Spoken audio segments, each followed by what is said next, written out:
반갑습니다. 오늘 사회를 맡은 장학사 김지혜입니다. 지금부터 슬기로운 고1 학부모 되기 온라인 학부모 연수를 시작하도록 하겠습니다. 먼저 바쁘신 와중에도 시간을 내어 찾아와 주신 학부모님과 교육가족 여러분들께 진심으로 감사의 말씀을 드립니다.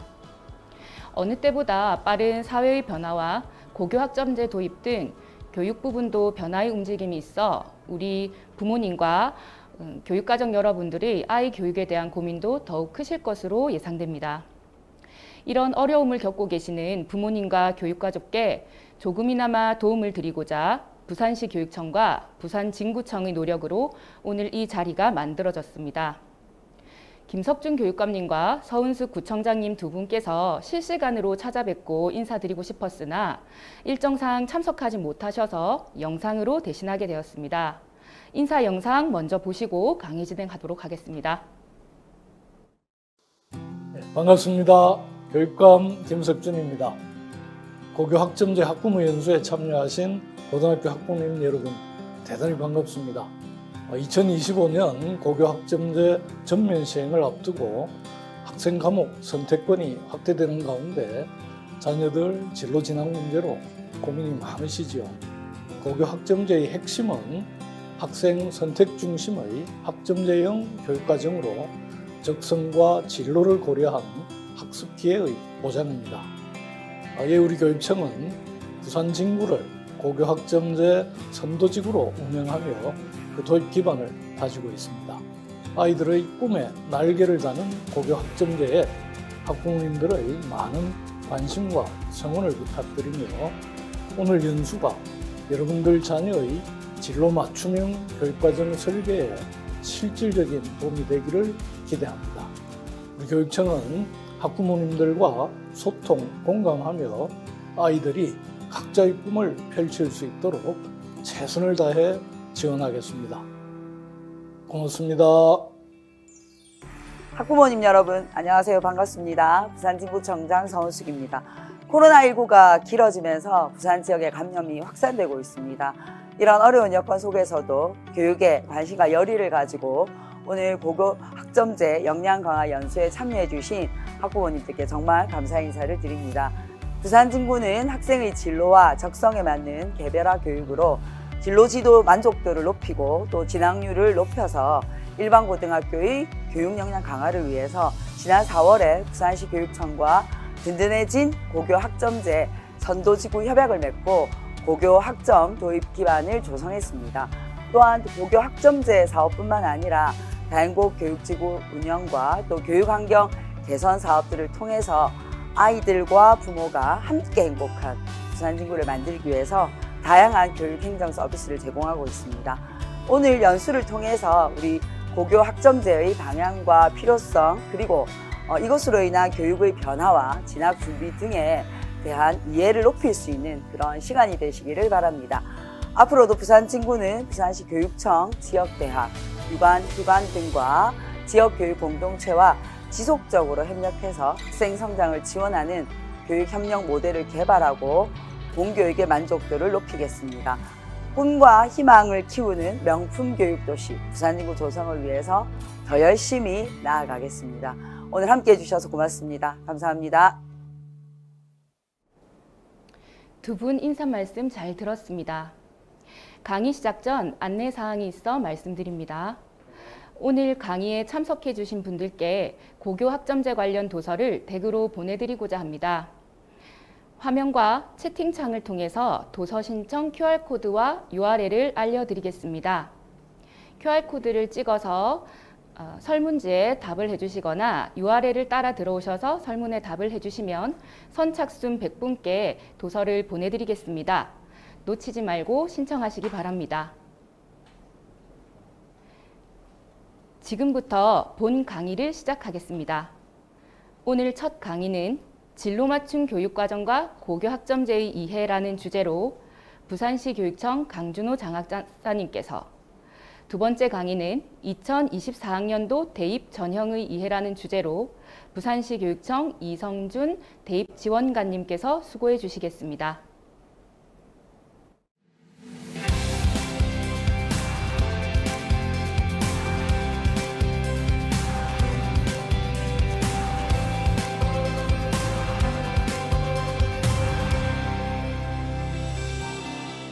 조금 어려운 내용입니다. 조금 어려운 내용이지만 저와 함께 차근차근 한번 배워보도록 하겠습니다.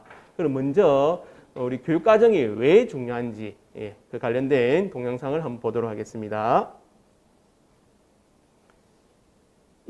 여기 나와 있는 로봇은 보스턴 다이나믹스에서 만든 로봇입니다. 이 현대자동차가 지난해에 인수를 한 회사의 로봇입니다. 이 로봇가 왜 현대자동차에서 이 회사를 인수를 했을까요?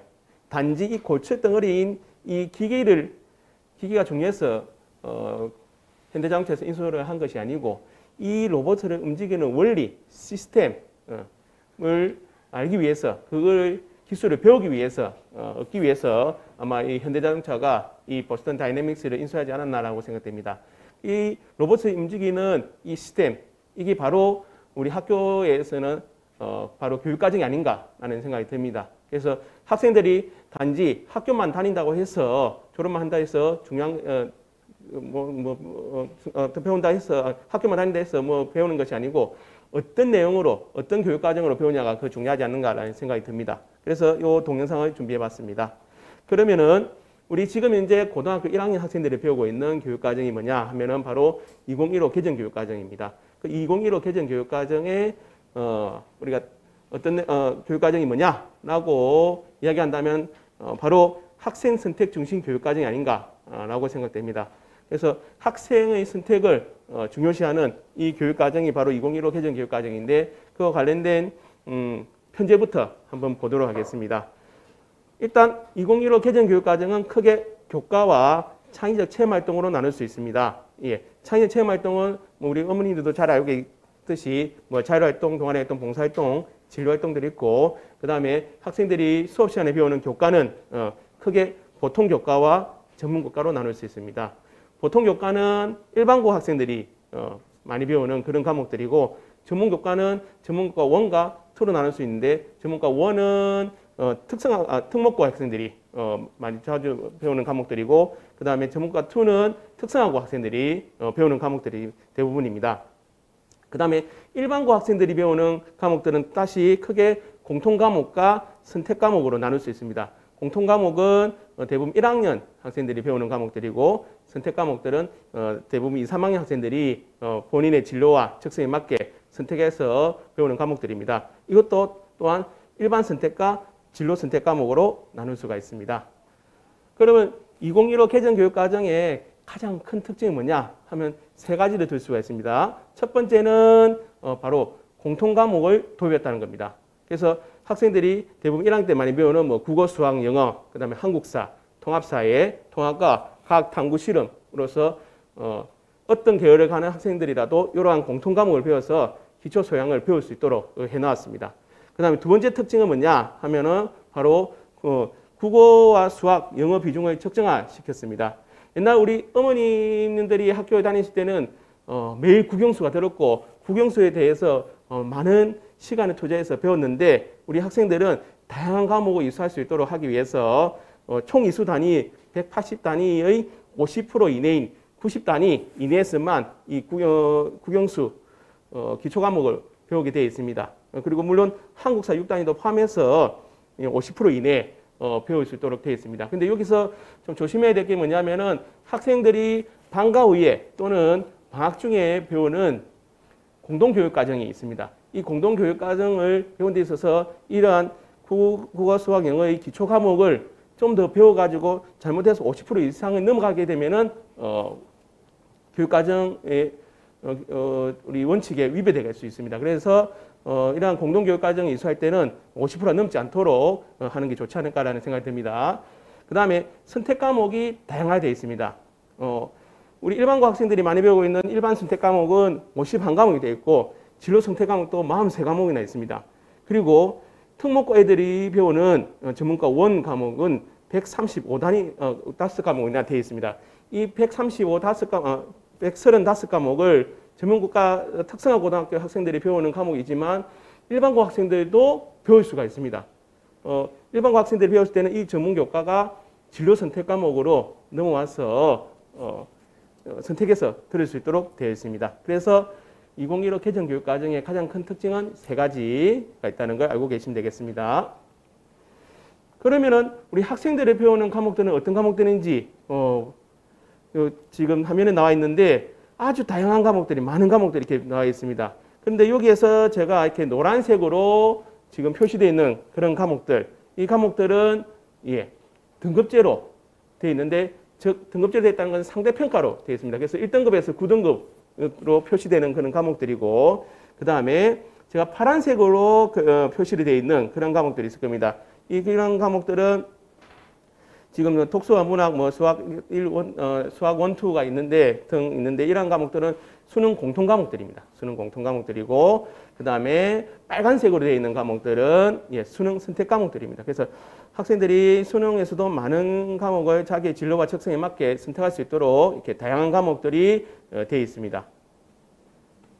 그 다음에 특성화 고등학교 학생들이 배우는 특목고 학생들이 배우는 전문과 원도 이렇게 다양한 계열로 구분해가지고 되어 있습니다.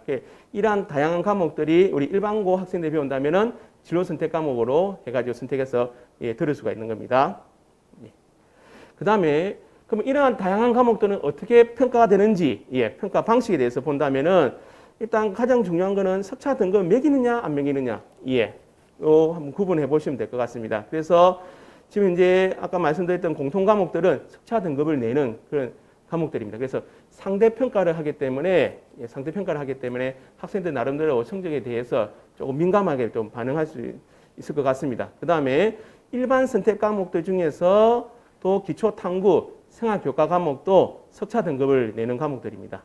그래서 이런 과목을 배울 때는 좀 성적에 좀 유념해가지고 공부하는 게 좋지 않을까라는 생각이 들고 나머지 과목인 체육예술 과목이라든지 진로 선택 과목들은 석차 등급 안 내고 성취평가제로 되어 있습니다. 이 성취평가제는 절대평가이기 때문에 자기가 어느 수준까지 올라오면은 대부분 학생들이 성적 올라오면은 A 충분히 다 받을 수 있는 그러한 내용입니다. 그래서 이러한 과목들은 성취평가제로 되어 있다는 거. 그 다음에 교양 과목들은 P로 표시돼 가지고 패스냐, 패스 못했냐라고 표시되어 있고, 그 다음에 전문교과 원 과목들은 이렇게 석차 등급을 낸다라고 되어 있는데 이거는 아까 말씀드렸듯이 특목고 학생들이 배울 때는 이렇게 석차 등급을 냅니다. 그렇지만 이 전문교과 원을 일반고 학생들이 배울 때는 석차 등급을 내지 않고 성취평가제로, 성취도 평가제로 이렇게가 나눠졌다는 걸 알 수가 있습니다.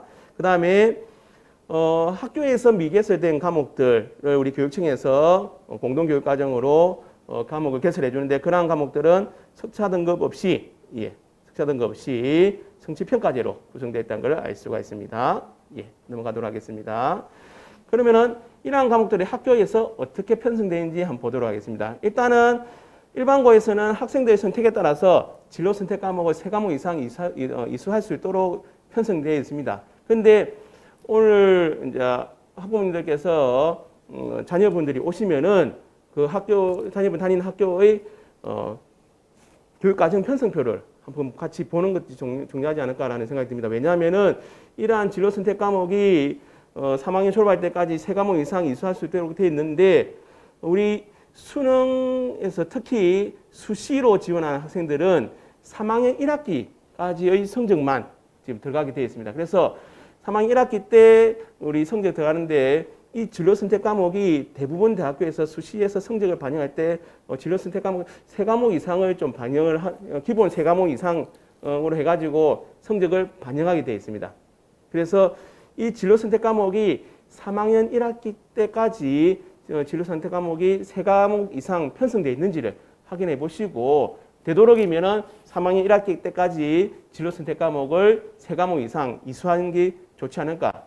그래서 대입에서 수시에 할 때 3과목 이상 이수하는 게 좋지 않을까라는 생각이 듭니다. 그 다음에 공통 과목 등을 제외해가지고 부산에서 모든 선택 과목은 한 학기에 이수할 수 있도록 되어 있습니다. 그래서 왜 한 학기에 다 이수할 수 있도록 되어 있냐면은 학생들이 다양한 과목을 선택할 수 있도록 이렇게 저희 부산시 교육청에서는 학기 집중 이수제로 이렇게 한 학기에 다 이수할 수 있도록 이렇게 되어 있습니다. 그 다음에 학급당 정원 70% 이상의 학생들이 과목 개설을 요청할 경우에는 그에 대한 과목을 운영할 수 있도록 우리 교육청에서 많은 걸 지원해주고 있습니다. 그래서 예산도 지원해주고 있고 과목을 개설할 수 있도록 많은 지원해주고 있습니다.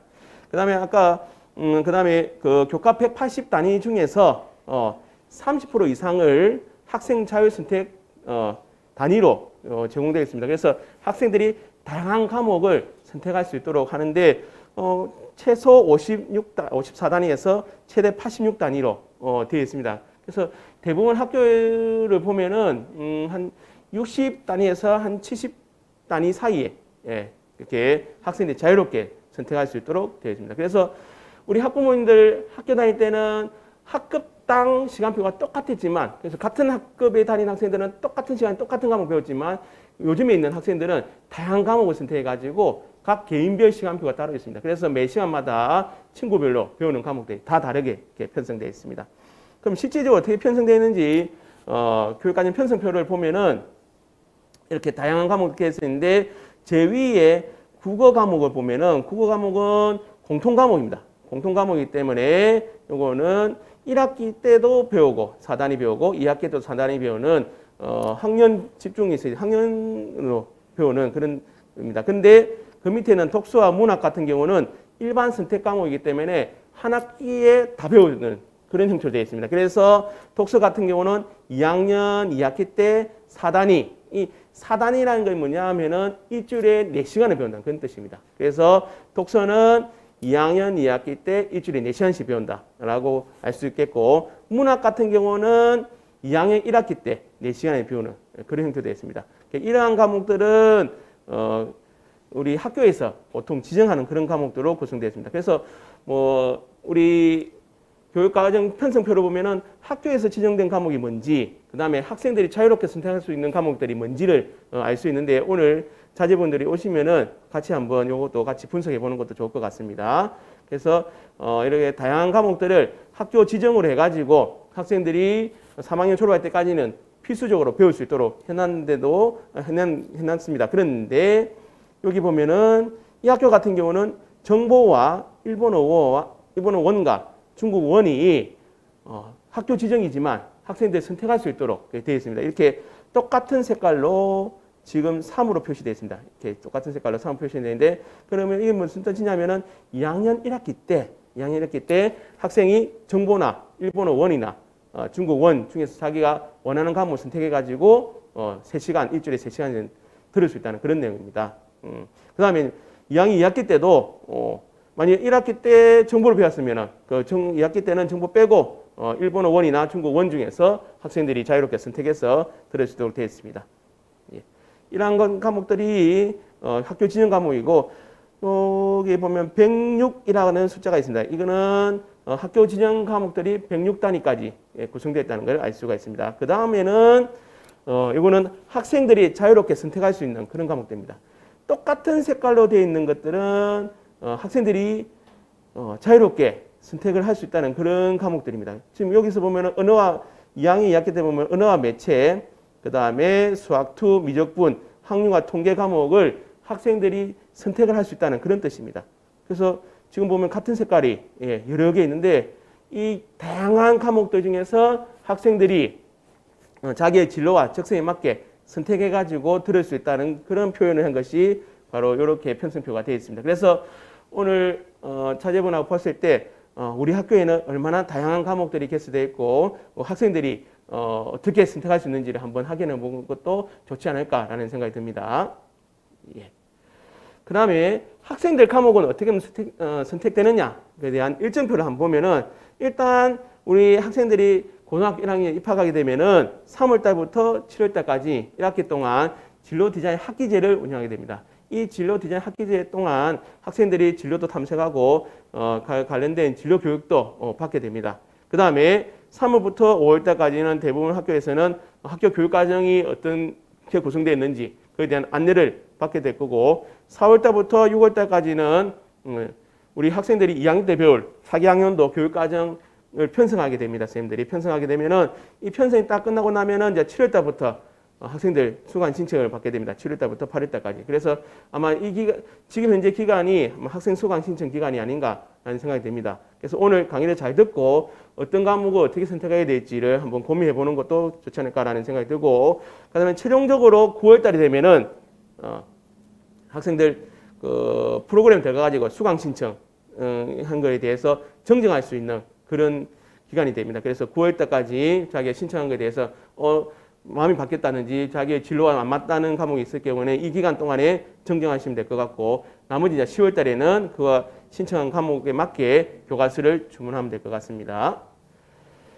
그 다음에 우리 다양한 과목을 자기 진로와 적성에 맞게 진로 선택 과목을 이제 선택할 수 있게 되는데, 아마 요 대입 반영 방법에 대해서는 제 다음에 이제 강의해 주실 우리 유승준 대입 지원관님께서 뭐 자세히 설명하겠지만도 다양한 진로 선택 과목들이 있고, 그에 대해서 각 대학교별로 대입 반영 방법이 다 다르게 되어 있습니다.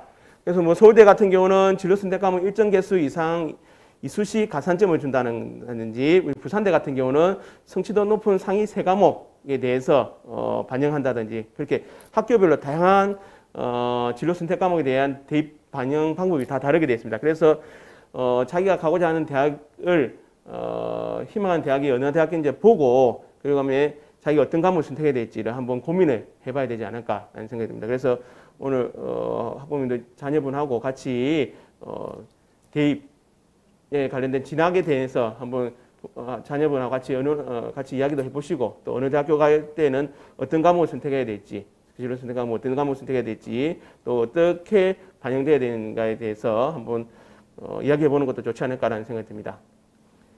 그 다음에 2024학년도 서울대학교 신입 학생 입학 전형에 대해서 요 며칠 전에 이제 발표됐는데, 요거에 대해서도 우리 이성준 대입지원관님이 뭐 다음에 자세하게 설명을 하겠지만, 서울대학교가 학생들이 희망하는 학부 또는 학과에 전공을 하는데 도움이 되는 그런 과목들은 어떤 과목들을 배워야 되는지에 대해서 이야기를 했습니다. 그래서 뭐 핵심 검정 과목과 뭐 검정 과목으로 나눠가지고 이렇게 제시를 해주는데, 2024학년도라면 우리 1학년 지금 학생들이 대입을 시험 치는 건데, 비록 우리 학생들이 모두 다 서울대학교 가는 건 아니지만, 이 서울대학교가 우리 신입생 학생들의 입학 전형에 대해서 이렇게 핵심 건장 과목과 건장 과목으로 이렇게 제시를 했다는 것은, 되도록이면은 이런 과를 가려면은 이런 과목 배우는 게 좋다, 이런 과목들이 나중에 대학교 가서 공부하는데 도움이 된다라고 제시를 해줬기 때문에,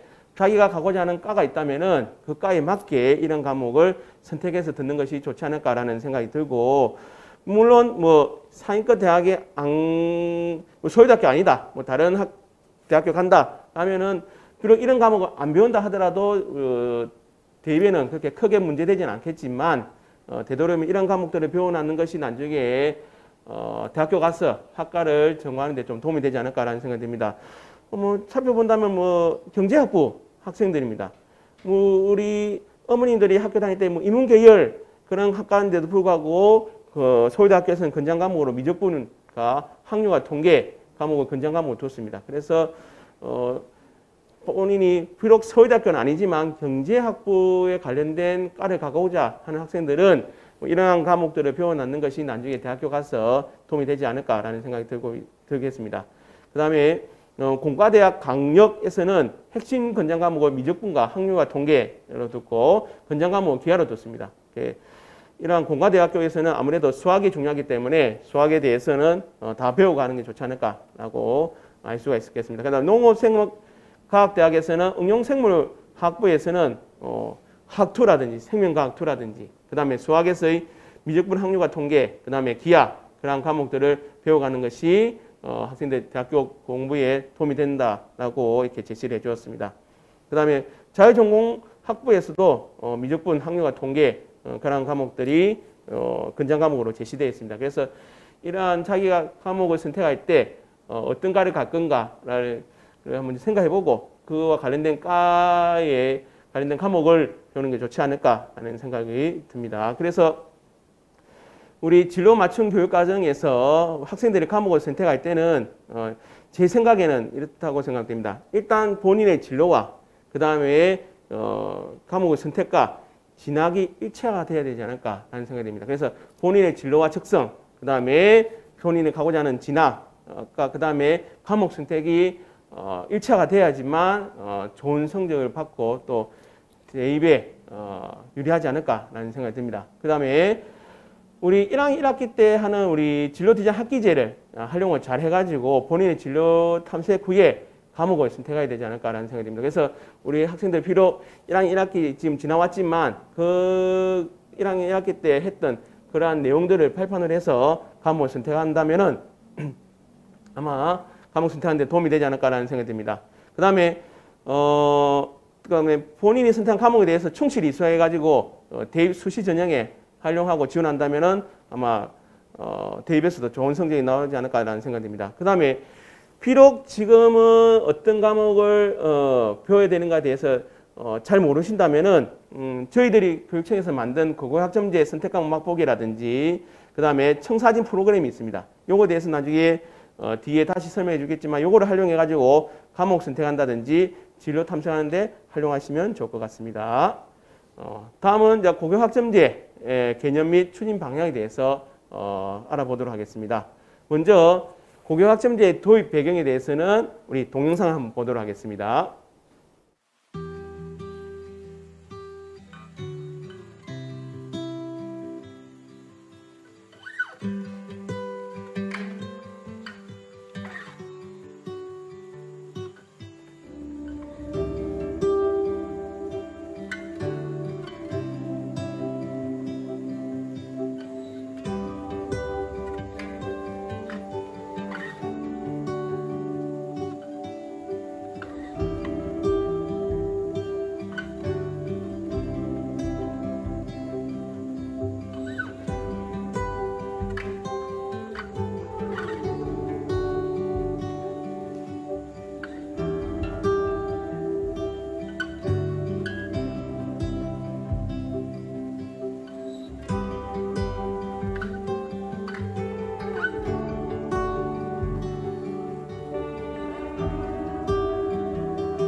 영상에서 보듯이 우리 학생들마다 다양한 재능을 가지고 있습니다. 이 다양한 재능을 갖고 있는 학생들이 똑같은 교육과정을 배운다면은 아마 자기의 재능도 발휘하지 못하고 인생을 살아가지 않을까라는 생각이 듭니다. 그래서 이러한 재능을 살릴 수 있는 그러한 제도가 바로 고교학점제가 아닌가라는 생각이 듭니다. 그래서 우리 학생들이 피켓을 들고 국영수란 틀에서 학생의 재능을 가두지 말라고 이렇게 말하지 않나라는 생각이 듭니다. 그러면 우리가 학생들이 지금 우리 학생들이 하고 있는 지금 고교학점제란 무엇인지 한번 보도록 하겠습니다. 아마 학부모님들 잘 알고 계시겠지만 고교학점제란 학생이 기초 소양과 기본 학력을 바탕으로 진로와 적성에 따라서 과목을 선택하고 거기에 따라서 이수 기준에 도달한 과목에 대해서 학점을 취득 누적하여 졸업하는 제도가 바로 고교학점제입니다. 근데 우리 학부모님들 알고 계시겠지만 고교학점제는 2025년도에 시작된다고 알고 있습니다. 그런데 사실은 지금도 고교학점제는 운영되고 있습니다. 단지 각각의 단계 중에서 몇 단계만 지금 이행을 안 하고 있지 나머지 단계는 벌써 지금 이행을 하고 있습니다. 그럼 어떤 단계로 이루어지는지 한번 보도록 하겠습니다. 먼저 고교학점제에서 1단계는 다양한 과목을 개설하는 걸로 되어 있습니다. 아까 제가 설명해 줬듯이 우리 학생들 자유선택 과목으로서 학교에서 다양한 과목을 개설해 놨습니다. 그래서 학생 맞춤형 교육과정을 운영하기 위해서 학교에서 이러한 다양한 과목들이 개설되는 걸 알 수 있습니다. 그게 바로 1단계입니다. 그 다음 2단계는 진로 학업 설계입니다.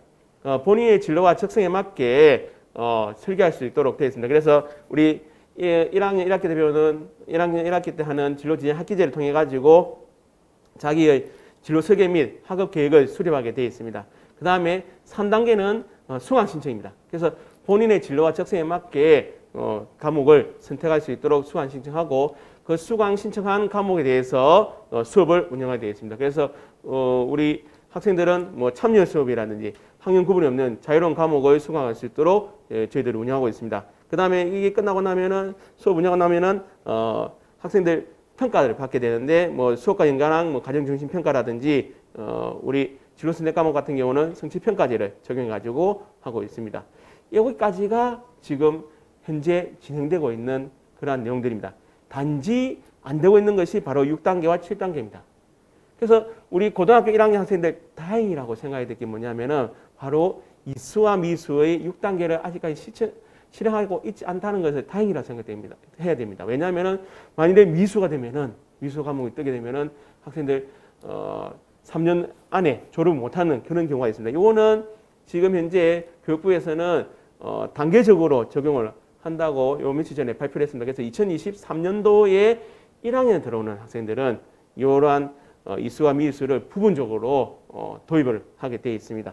그렇게 해가지고 학점을 취득하게 되면은 그 학점이 졸업할 수 있도록 그 기준의 요건에 된다면은 졸업하는 그러한 제도가 바로 고교학점제입니다. 그래서 비록 우리 고등학교 1학년 학생들 고교학점제가 다 실행되고 있지는 않지만 5단계까지는 실행되고 있다는 거 알 수 있고 이 고교학점제는 교육과정만 변하는 것이 아니고 뭐 진로라든지 그 다음에 수업이라든지 학생평가라든지 졸업제도 그 다음에 교원이라든지 시설 뿐만 아니라 학교 문화까지 모든 걸 다 바꾸는 그러한 교육개혁이기 때문에 중장기적인 계획을 세워가지고 지금 차근차근 변화를 하고 있습니다. 그래서 단계적으로 추진하고 있고 2025년도가 되면은 이제 일반고도 다 고교학점제가 운영되게 되어 있습니다. 고교학점제 도입 일정을 한번 보면은 지금 현재는 2021년도까지는 학점제 도입 기반 마련을 하기 위해서 지금 운영되고 있습니다. 그래서 사실은 작년에는 마이스터고 학점제로 운영을 벌써 했고 올해 같은 경우는 우리 부산시 교육청에서는 고교학점제 도입을 준비하기 위해서 고교학점제 선도지구도 운영하고 있습니다. 그 다음에 내년에 되면은 이 고교학점제 제도가 부분적으로 이제 도입되는데 아까 말씀드렸던 그러한 제도들이 부분적으로 2023년도부터 부분적으로 적용돼 가지고 차근차근 운영될 것입니다. 그래서 우리 부산시 교육청에서는 내년에 일반고 전체를 연구선도학교로 지정해 가지고 운영할 예정입니다. 그래서 2025년도에 본격적으로 시행됐을 때 학교가 당황하지 않도록 하기 위해서 내년에 모든 일반고를 연구선도학교로 지정해서 운영할 예정입니다.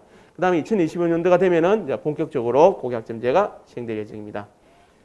그래서 교육부에서 이야기했던 이 단계적 도입 일정을 보면은 이렇게 나와 있습니다. 그래서 지금 현재 중학교 2학년 학생들이 고1에 되면은 수업량 기준도 좀 달라집니다. 그래서 단위에서 학점으로 반하게 될 것이고 수업량은 똑같이 되지만 총 이수 학점이 또 달라집니다. 그래서 지금 현재 학생들은 우리 1학년 학생들은 204단위를 배우고 있지만도 현재 중학교 2학년 학생들이 고등학교 1학년 올라올 때는 192학점으로 바뀌면서 또 숫자도 줄어듭니다. 그래서 일주일에 배우는 그런 시간도 조금 줄게 됩니다.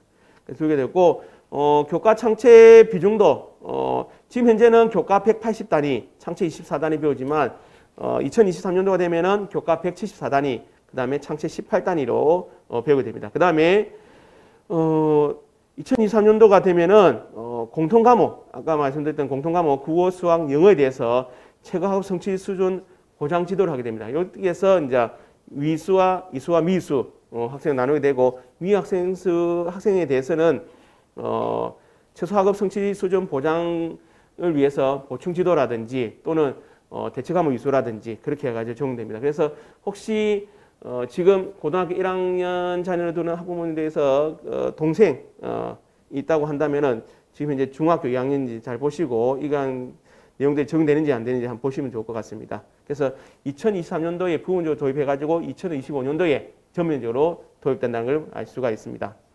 그러면 이러한 고교학점제를 위해서 우리 부산시 교육청에서는 어떻게 운영되고 있는지 한번 보도록 하겠습니다. 일단 아까 말씀드렸듯이 연구선도학교를 운영합니다. 이 연구선도학교는 우리 학교가 고교학점제 도입을 준비할 수 있도록 운영 역량을 키우기 위해서 운영하고 있고 중점 내용은 일단 학생 수요를 반영한 다양한 과목을 개설할 수 있도록 하고 그 다음에 진로 디자인 학기제를 좀 내실 있게 운영할 수 있도록 하고 있습니다. 그 다음에 진로 선택 과목과 진로 선택 과목에 대해서는 이제 프로젝트 수업이라든지 가정 중심 평가를 할 수 있도록 안내를 하고 있습니다. 그 다음에 최고급 학업 성취를 도달할 수 있도록 채용 교육도 안내를 하고 있습니다. 그래서 우리 연구선도학교를 운영하는 학교 중에는 이렇게 진로 디자인 학기제를 뭐 개인 심리 검사를 한다든지 또는 교내 미니 진로 박람회를 한다든지 또는 뭐 선배 멘토링 또는 진로 상담 센터를 운영하는 등 다양하게 지금 활동을 하고 있습니다. 그 다음에 어떤 학교에서는 이렇게 시간표를 꾸려가지고 운영하고 있습니다. 그래서 월요일 1교시, 그 다음에 목요일날 7교시, 금요일 7교시 빼고는 전부 다 이동 수업을 하는 그런 형태로 되어 있습니다. 그래서 학생들이 학교에 오면 잠을 안 잔답니다. 왜냐하면 쉬는 시간마다 이동을 해야 되기 때문에 잠을 잘 수가 없답니다. 그래서 자기의 진로와 적성에 맞게 과목도 선택하고 또 열심히 수업 듣는 그런 연구선도학교를 운영하고 있습니다. 그 다음에 우리 이러한 고교학점제 연구선도학교를 부산시 교육청에서는 차근차근 확대를 해가지고 내년에는 전체 학교를 연구선도학교로 운영해서 지금 고교학점 기반을 조성하고 있습니다. 그래서 자녀들이 다니는 학교가 연구선도학교인지를 한번 보시는 게 좋을 것 같습니다. 이 표에 보면은 지금 현재 우리 부산시 교육청에서 운영하고 있는 연구학교와 선도학교에 대한 학교 명단이 나와 있습니다. 한번 잘 보시고 자녀분이 다니는 학교가 연구학교인지 안 그러면 선도학교인지 한번 보는 게 좋을 것 같고 내년에는 일반고 전체 다 연구선도학교 지정해서 고교학점제에 대해서 준비를 할 수 있도록 하겠습니다. 그 다음에 학생들의 소질과 적성을 고려해 특성화된 교육과정을 운영하는 교과정점 특성학교도 지정해서 운영하고 있습니다.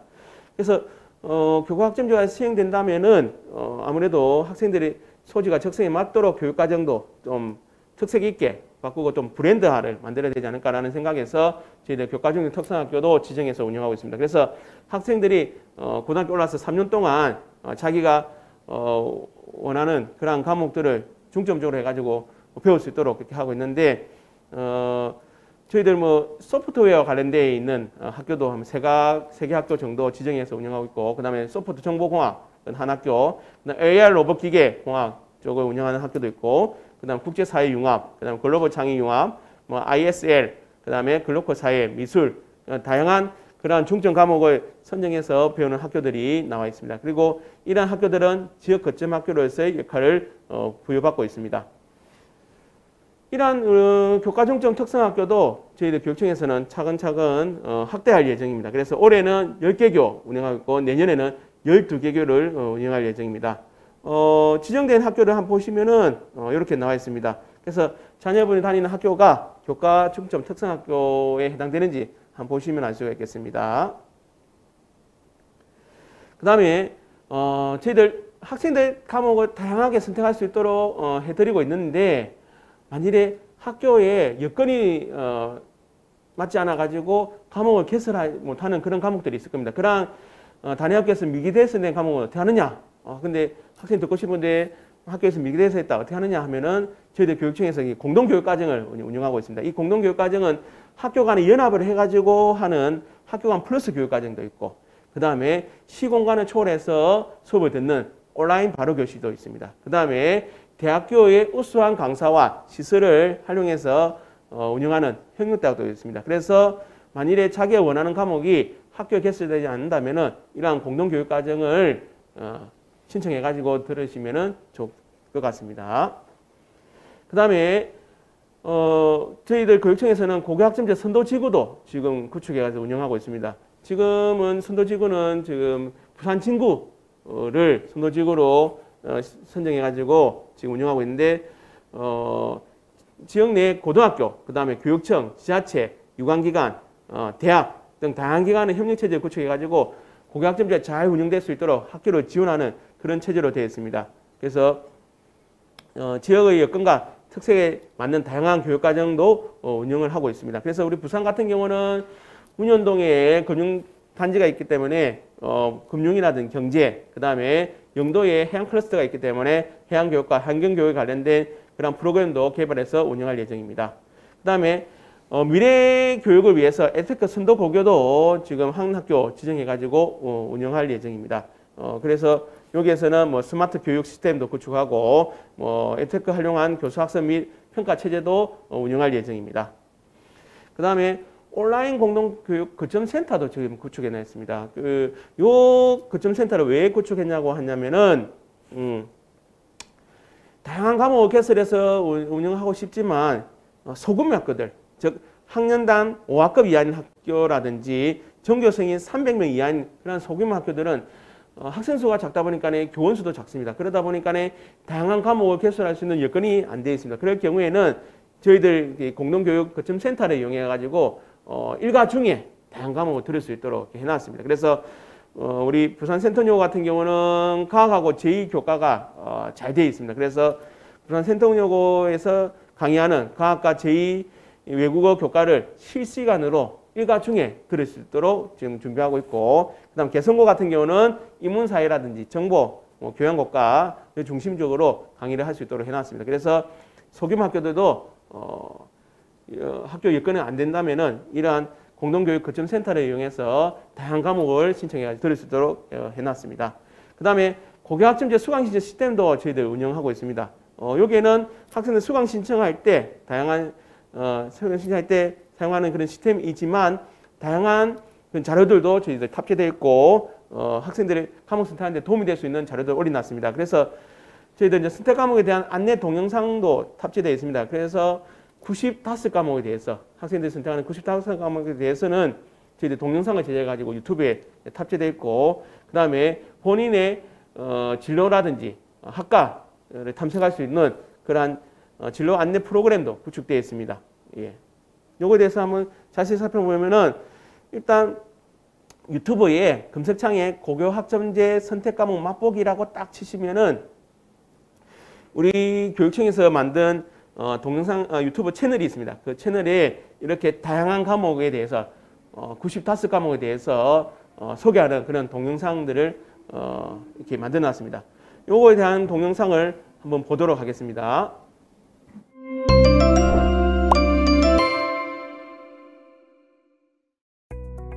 학생 여러분 안녕하세요. 아나운서 이혜리입니다.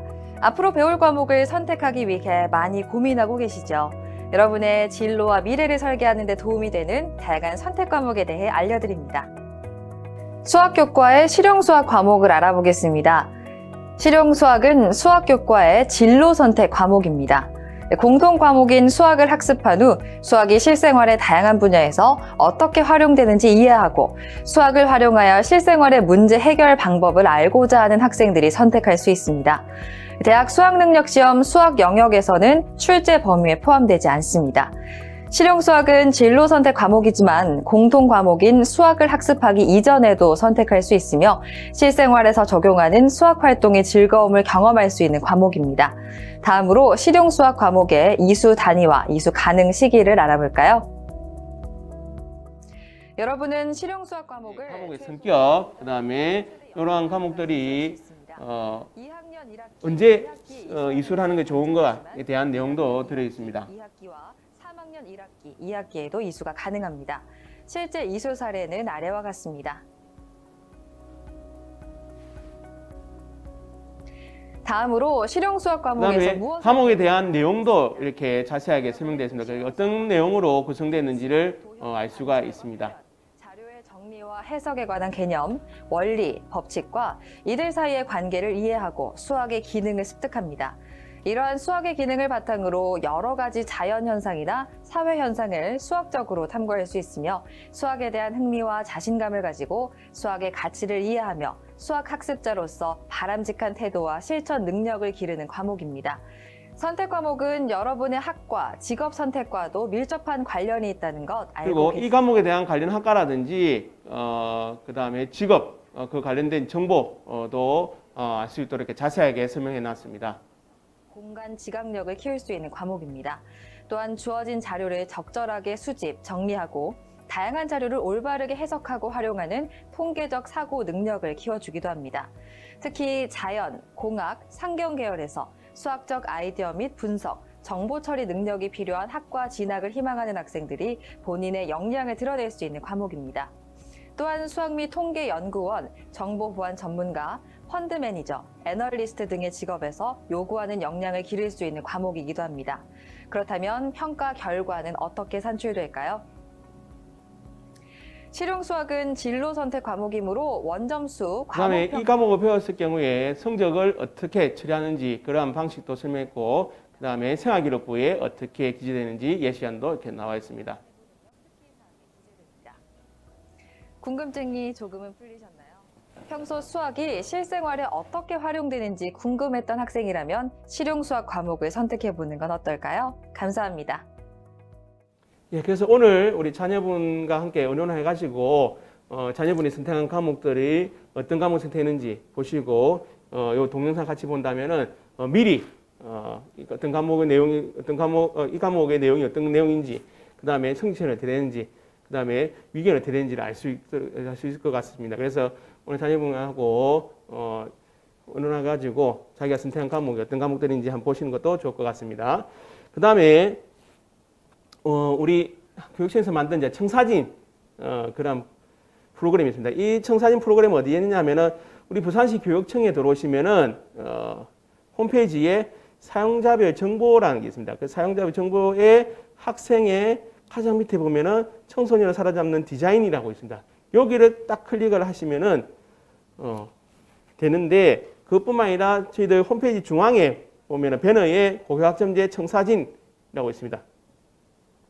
요것도 클릭을 하시가 들어갈 수도 있고 이렇게 들어가시면은 계열 알아보기와 학과 알아보기가 있습니다. 그래서 다양한 계열과 그리고 대학교에 개설되어 있는 다양한 학과를 알아볼 수 있도록 되어 있습니다. 먼저 계열 알아보기로 들어가면은 계열을 7가지 계열로 이렇게 분류해 놨습니다. 그래서 자기가 원하는 계열이 있으면은 그걸 선택해 들어가 보면은 일단 뭐 인문계열을 선택했다면은 인문계열이 어떤 것이 있고 무엇인지 그 다음에 어떤 분야로 구성되어 있는지 어떤 학과에 있는지도 알 수가 있습니다. 그 다음에 무엇을 배우는지도 알 수 있고 관련된 직업도 이렇게 나와 있습니다. 그리고 관련된 직업을 딱 클릭하게 되면은 그 관련된 직업과 관련된 동영상도 같이 볼 수 있도록 해놨습니다. 그 다음에 학과를 알고 싶다. 자기가 가고자 하는 학과를 알고 싶다고 한다면은 그와 관련되어 있는 계열을 먼저 선택을 합니다. 그러면은 그 밑에 그 계열과 관련되어 있는 학과가 다 이렇게 나와 있습니다. 그래서 제가 이제 교육 계열을 딱 선택하게 되면은 교육 계열과 관련되어 있는 학과가 이렇게 나와 있습니다. 그 관련된 학과 중에서 마음에 드는 학과를 요 네모칸 박스에 학과를 입력하게 되면은 만일에 제가 역사교육학과를 선택했다 하고 딱 클릭하면은 역사교육학과는 뭔지, 그리고 역사교육학과를 지망한 학생들이 요구된 역량이 뭔지, 그 다음에 이러한 과를 가기 위해서는 어떤 과목을 선택하는 게 좋은지라고 이렇게 나와 있습니다. 그런데 단 요 과목들은 꼭 이수해야 되는 게 아니고 이러한 과목들을 이수하는 게 좋다라고 권장하는 그런 과목들입니다. 그 다음에 뭐 이러한 과를 가기 위해서 어떤 책을 읽어야 되는지, 도움된 책은 뭔지 알 수 있고, 그 다음에 그와 관련된 이제 대학도 나와 있습니다. 그 과가 개설되어 있는 대학도 나와 있는데 이 대학교의 이름을, 대학교 명을 딱 클릭하게 되면은 그 대학교의 홈페이지 또 연계되게 또 만들어놨습니다. 그 다음에 졸업 후에는 어떻게 취업할 수 있는지도 나와 있고, 그 다음에 그 과와 관련된 동영상 인터뷰 자료도 올려놨습니다. 그래서 그 클릭하게 되면은 동영상과 연계되게 해놨습니다. 이렇게 잘 만들어놨지 않습니까? 그래서 오늘 자녀분하고 같이 한번 이 사이트에 한번 들어가 보는 것도 좋지 않을까라는 생각이 듭니다. 그 다음에 우리 부산시 교육청에서는 학부모님들의 고교학점 이해를 위해서 이렇게 다양한 연수도 실시하고 있고, 그 다음에 학교로 찾아가는 고교학점제 연수도 하고 있습니다. 그 다음에 뭐 우리 선생님들의 역량을 함양하기 위해서 서울대하고 교원대에서 전문가 양성 과정도 실시하고 있습니다. 그 다음에 고교학점제 환경을 조성하기 위해서 저희들 2024년도까지 일반고를 고교학점제 맞도록 저희들 환경 조성도 실시하고 있습니다. 그래서 1유형부터 3유형까지 다양한 유형을 가지고 학교를 조성하고 있습니다. 학교 조성 사진을 보면은 우리 학부모님들이 다녔던 학교와 다르게 이렇게 다양하게 학교 시설이 이렇게 꾸며나 있습니다. 지금 이 학교에 카페 같은 그런 상담실도 이렇게 만들어놨고, 그 다음에 학생들이 이제 쉬는 시간에 공강 시간에 쉴 수 있는 이런 공간도 만들어놨습니다. 예, 사람 희망입니다. 우리 학생들이 우리 미래의 희망입니다. 그래서 우리 학생들이 재능을 발휘할 수 있는 이 고교학점제가 잘 운영되기를 바라겠습니다. 이상으로 강의를 마치도록 하겠습니다. 긴 시간 동안 들어주셔서 너무 감사합니다. 감사합니다. 학생들이 수업을 대하는 태도가 굉장히 긍정적으로 변화되었습니다. 적극적인 수업 참여라는 결과로 나오는 것 같습니다. 학생들이 배우고 싶은 교과목을 직접 선택하고 집중하는 고교 학점제. 제가 직접 선택한 과목이다 보니까 훨씬 더 흥미롭고 계속 한 발짝 한 발짝 앞으로 나아가는 듯한 느낌을 받았어요. 막연했던 꿈을 물음표에서 느낌표로 만들어 주었습니다. 고교 학점제는 진로 상담, 수강 신청, 신청 과목 수강, 과목 이수, 누적 학점 기준 도달, 졸업 인정으로 이루어지는 제도입니다. 저는 훌륭한 프로그래머가 되고 싶습니다. 뮤직비디오 작가가 되고 싶습니다. 제 꿈은 패션 에디터인데요. 저만의 교육 과정이 제 꿈을 이루어 줄 거라 믿습니다. 고교 학점제, 우리 교육청은 차근차근 추진하고 있습니다. 고교 학점제는 2025년 시행됩니다. 이 캠페인은 부산광역시 교육청과 함께합니다.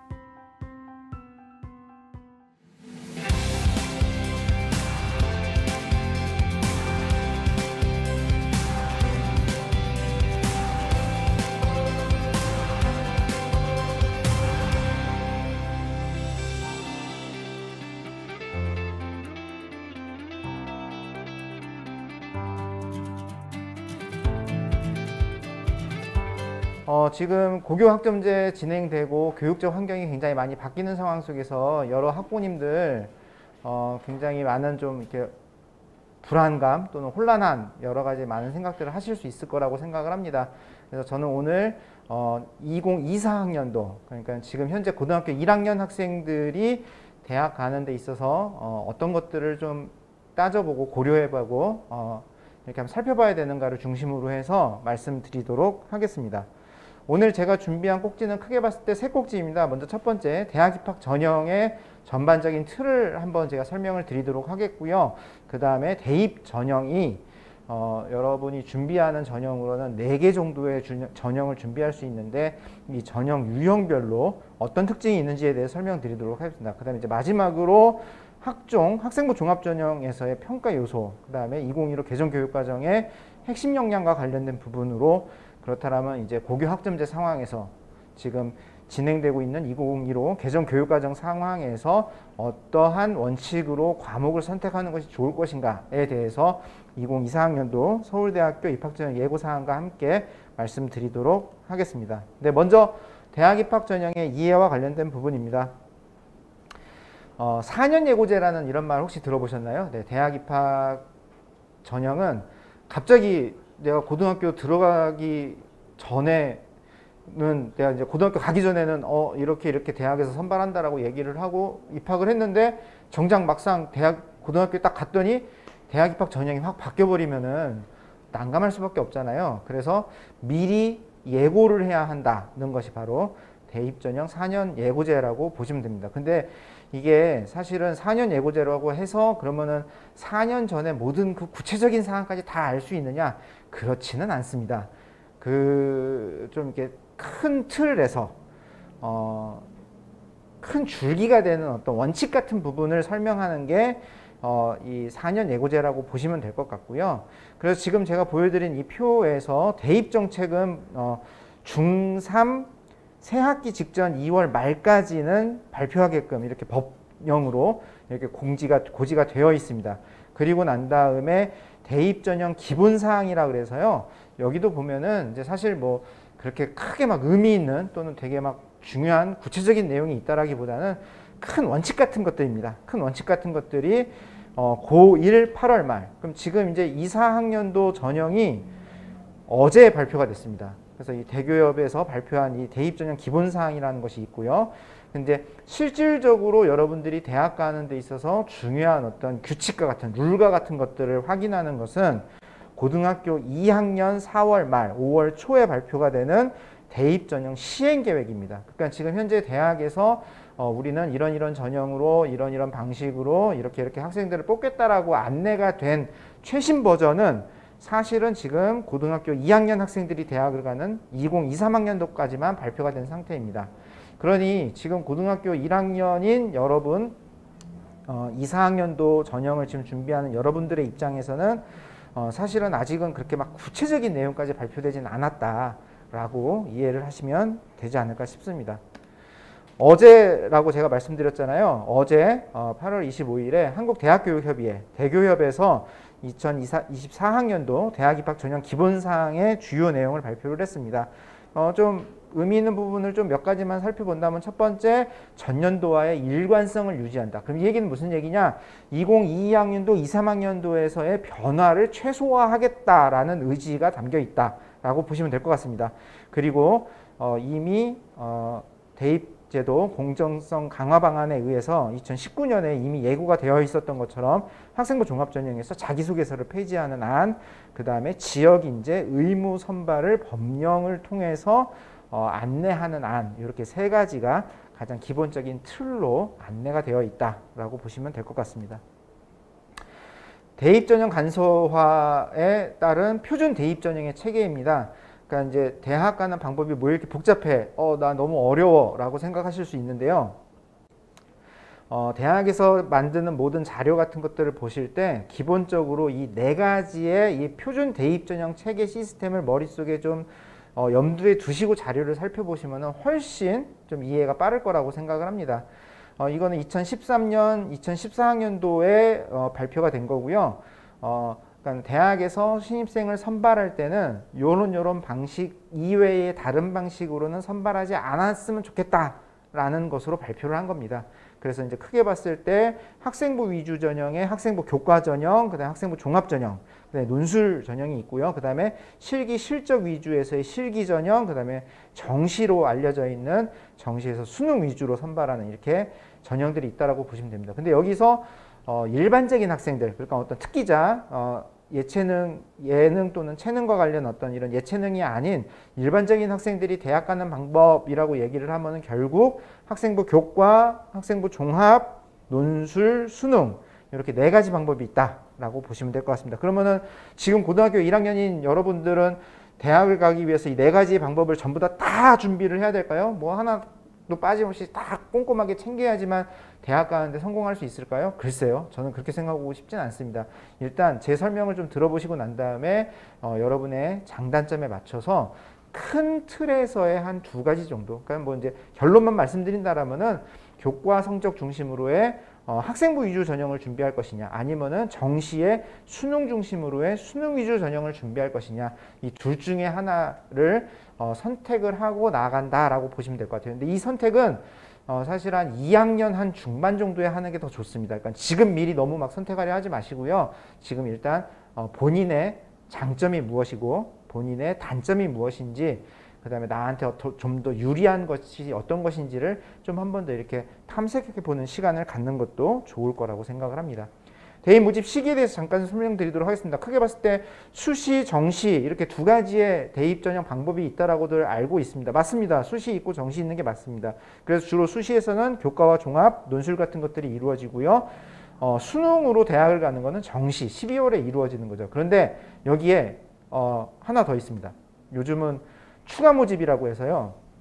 2월 말, 2월의 뒤에 마지막 주 또는 한 열흘 정도 시간을 남겨두고 수시도 진행을 하고 정시도 진행을 했음에도 불구하고 이렇게 이제 모집 정원을 다 채우지 못하는 그런 경우들이 일부 발생할 수 있습니다. 그러면은 이런 경우에 추가 모집이라는 것을 통해서 또 이렇게 학생을 선발하는 방법도 있습니다. 그러니 뭐 야구에서 그러죠. 끝날 때까지 끝난 게 아니라고. 그러니까 대입도 마찬가지입니다. 끝날 때까지 끝난 게 아닙니다. 그러니 추가 모집도 있다라는 거 한번 생각해 보시고 모든 것들 이렇게 일정 같은 것도 한번 이렇게 챙겨 보시면 좋을 것 같습니다. 그런데 이제 여기는 또 여러 가지 원칙들이 있습니다. 먼저 수시는요 6번의 지원할 수 있는 기회가 있는데요. 이 6번의 지원 중에 어느 한 군데라도 합격 통지만 받아도, 그러니까 제가 거기 합격했다고 등록하지 않아도 합격 통지만 받아도 정시에 지원할 수 없는 어떤 그런 규칙이 있습니다. 그러기에 수시 모집 6개의 원서를 쓸 때 조금 더 신중하게 좀 쓰는 게 필요하고요. 그 다음에 이제 정시, 그러면 이제 수시 모집에 전부 다 이렇게 실패하거나 또는 아예 나는 정시로 대학을 갈 거야. 그래서 수시에 아무것도 지원하지 않은 상태에서 정시로 지원할 수도 있습니다. 그러면 정시는 가나 다군 3번의 기회가 있고요. 이 정시 모집이 다 끝나고 난 다음에 앞에 설명드렸던 것처럼 추가 모집을 또 짧은 기간 안에 이렇게 진행하는 그런 경우도 있다는 거 한번 살펴보시면 되겠습니다. 밑에 있는 이 날짜는 사실 지금 고등학교 3학년 학생들 기준으로 적혀있는 날짜고요. 이 날짜들은 지금 고등학교 1학년 학생들 기준으로는 아직 발표되지 않았습니다. 이제 이게 발표되는 거는 대입 전형 기본 계획이라고 해서 고등학교 2학년이 되는 언제죠? 5월인가? 네, 5월 1일. 네, 2학년이 되는 5월 1일에 발표가 되니 그때 확인하시면 됩니다. 대입제도 개편 주요 사항에 대해서 좀 말씀드리도록 하겠습니다. 사실 원칙적으로 이야기한다면은 대학에서 신입생을 선발하는 거는 사실 이제 대학에서 나름의 기준을 잡고 이렇게 하면 되는 거죠. 그런데 이 대학을 어느 대학을 들어가느냐가 사회적으로 굉장히 많은 논란이 있을 수밖에 없으니 이런 모든 어떤 기준, 원칙 같은 것들을 교육부가 또는 이제 대교협에서 이렇게 정하고 진행되는 경우들이 있습니다. 근데 여러분들 요즘도 계속 그 뉴스에서 나오는 것처럼 뭐 잘 알다시피 좀 최근에 이제 이런저런 어떤 이슈들이 있었잖아요. 그래서 수시의 대표적인 전형으로 알려져 있는 학생부 종합전형, 학생부 종합전형의 어떤 이런 좀 구조적인 어떤 문제점들을 좀 이렇게 보완하는 방향으로의 대입제도 개편이 이루어졌습니다. 이게 이제 2019년 11월에 이루어진 거고요. 그에 따라 2022학년도, 그러니까 지금 현재 고등학교 3학년 학생들이 대학 가는 전형에서 굉장히 많은 변화들이 있습니다. 뭐 제가 지금 일일이 하나하나 다 언급하기 어려울 정도로 역대급 진짜 변화입니다. 제가 이 대입 관련 업무를 지금 벌써 한 10년 넘게 근 한 15년, 12년 뭐 이 정도 하고 있는데 제가 경험했던 변화의 폭 중에 가장 큰 변화가 지금 3학년 학생들한테 지금 있습니다. 그러면서 순차적으로 앞에 제일 처음에 설명드렸던 것처럼 4년 예고제에 의해서 이렇게 변화들이 있는데 지금 2022학년도와 2023학년도에는 2022학년도의 기조를 그대로 유지하는 방향으로 가고 있고요. 지금 이 영상을 지금 시청하시는 고등학교 1학년 학생들이 대학 가는 2, 4학년도에는 학생부의 대입 제공 항목들이 많이 좀 축소가 됐고요. 그 다음에 그제 어제 이제 또 막 뉴스에서 보도되기도 했는데 자기소개서가 폐지되는 어떤 이런 것들이 예고되어 있습니다. 또 하나의 중요한 건 바로 이 수능입니다. 앞에서도 제가 이제 대학 가는 방법이 4가지가 있다라고 말씀드렸는데 그 중에 하나의 중요한 축이 수능이죠. 근데 이 수능이 2021학년도까지 진행됐던 수능과 그 다음에 2022학년도, 그러니까 지금 고3 학생들이 치르는 수능으로 바뀌면서 마찬가지로 또 좀 많은 변화들이 일어났습니다. 그럼 왜 갑자기 또 이렇게 수능이 바뀌었느냐? 그거는 고등학교의 교육 과정이 바뀌었기 때문에 바뀐 고등학교의 교육 과정의 어떤 원리와 원칙에 맞춰서 수능의 시스템도 좀 바뀌었다라고 이해하시면 될 것 같습니다.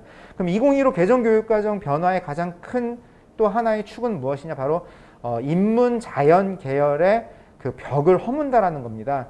그러니까 이제 최근 이 현대 사회가 계속 발달하면서 기존에 있었던 어떤 인문 또는 자연 어떤 이런 물론 이렇게 좀 분명하게 구분돼서 뭐 진행되는 어떤 전공들도 있지만 이제 융합이란 이름으로 또는 이제 이 학제 간의 어떤 이렇게 통섭이란 이름으로 서로 이렇게 많은 영향들을 서로 주고받고 있습니다. 그래서 이제는 과거와 같이 이렇게 인문 자연을 굳이 고집할 필요가 없을 것 같고요. 그러다 보니 그리고 이제 2015 개정 교육 과정의 또 중요한 특징 중에 하나가 이제 바로 이제 학생들의 선택입니다. 앞에서도 저희 그 강준호 장학사님께서 길게 설명해 주셨던 것처럼 학생들이 본인의 진로에 따라서 자기의 수업을 선택을 해야 되잖아요. 마찬가지로 수능에서도 그러기에 본인이 좀 더 준비한 자신의 진로에 맞춰서 준비한 어떤 과목들을 선택하는 방식으로의 변화가 생겼던 겁니다. 그래서 좀 이 변화들 몇 가지 좀 살펴보면은 먼저 국어가 2021학년도에서는 그냥 모든 지원자들이 전부 다 공통으로 봤다면은 2022학년도 올해 고3 학생들부터는 독서와 문학은 공통 과목으로, 그런데 이제 여기에서 화법과 작문을 선택하느냐 또는 언어 매체를 선택하느냐 이 둘 중에 하나를 선택하는 방식으로 바뀌었고요.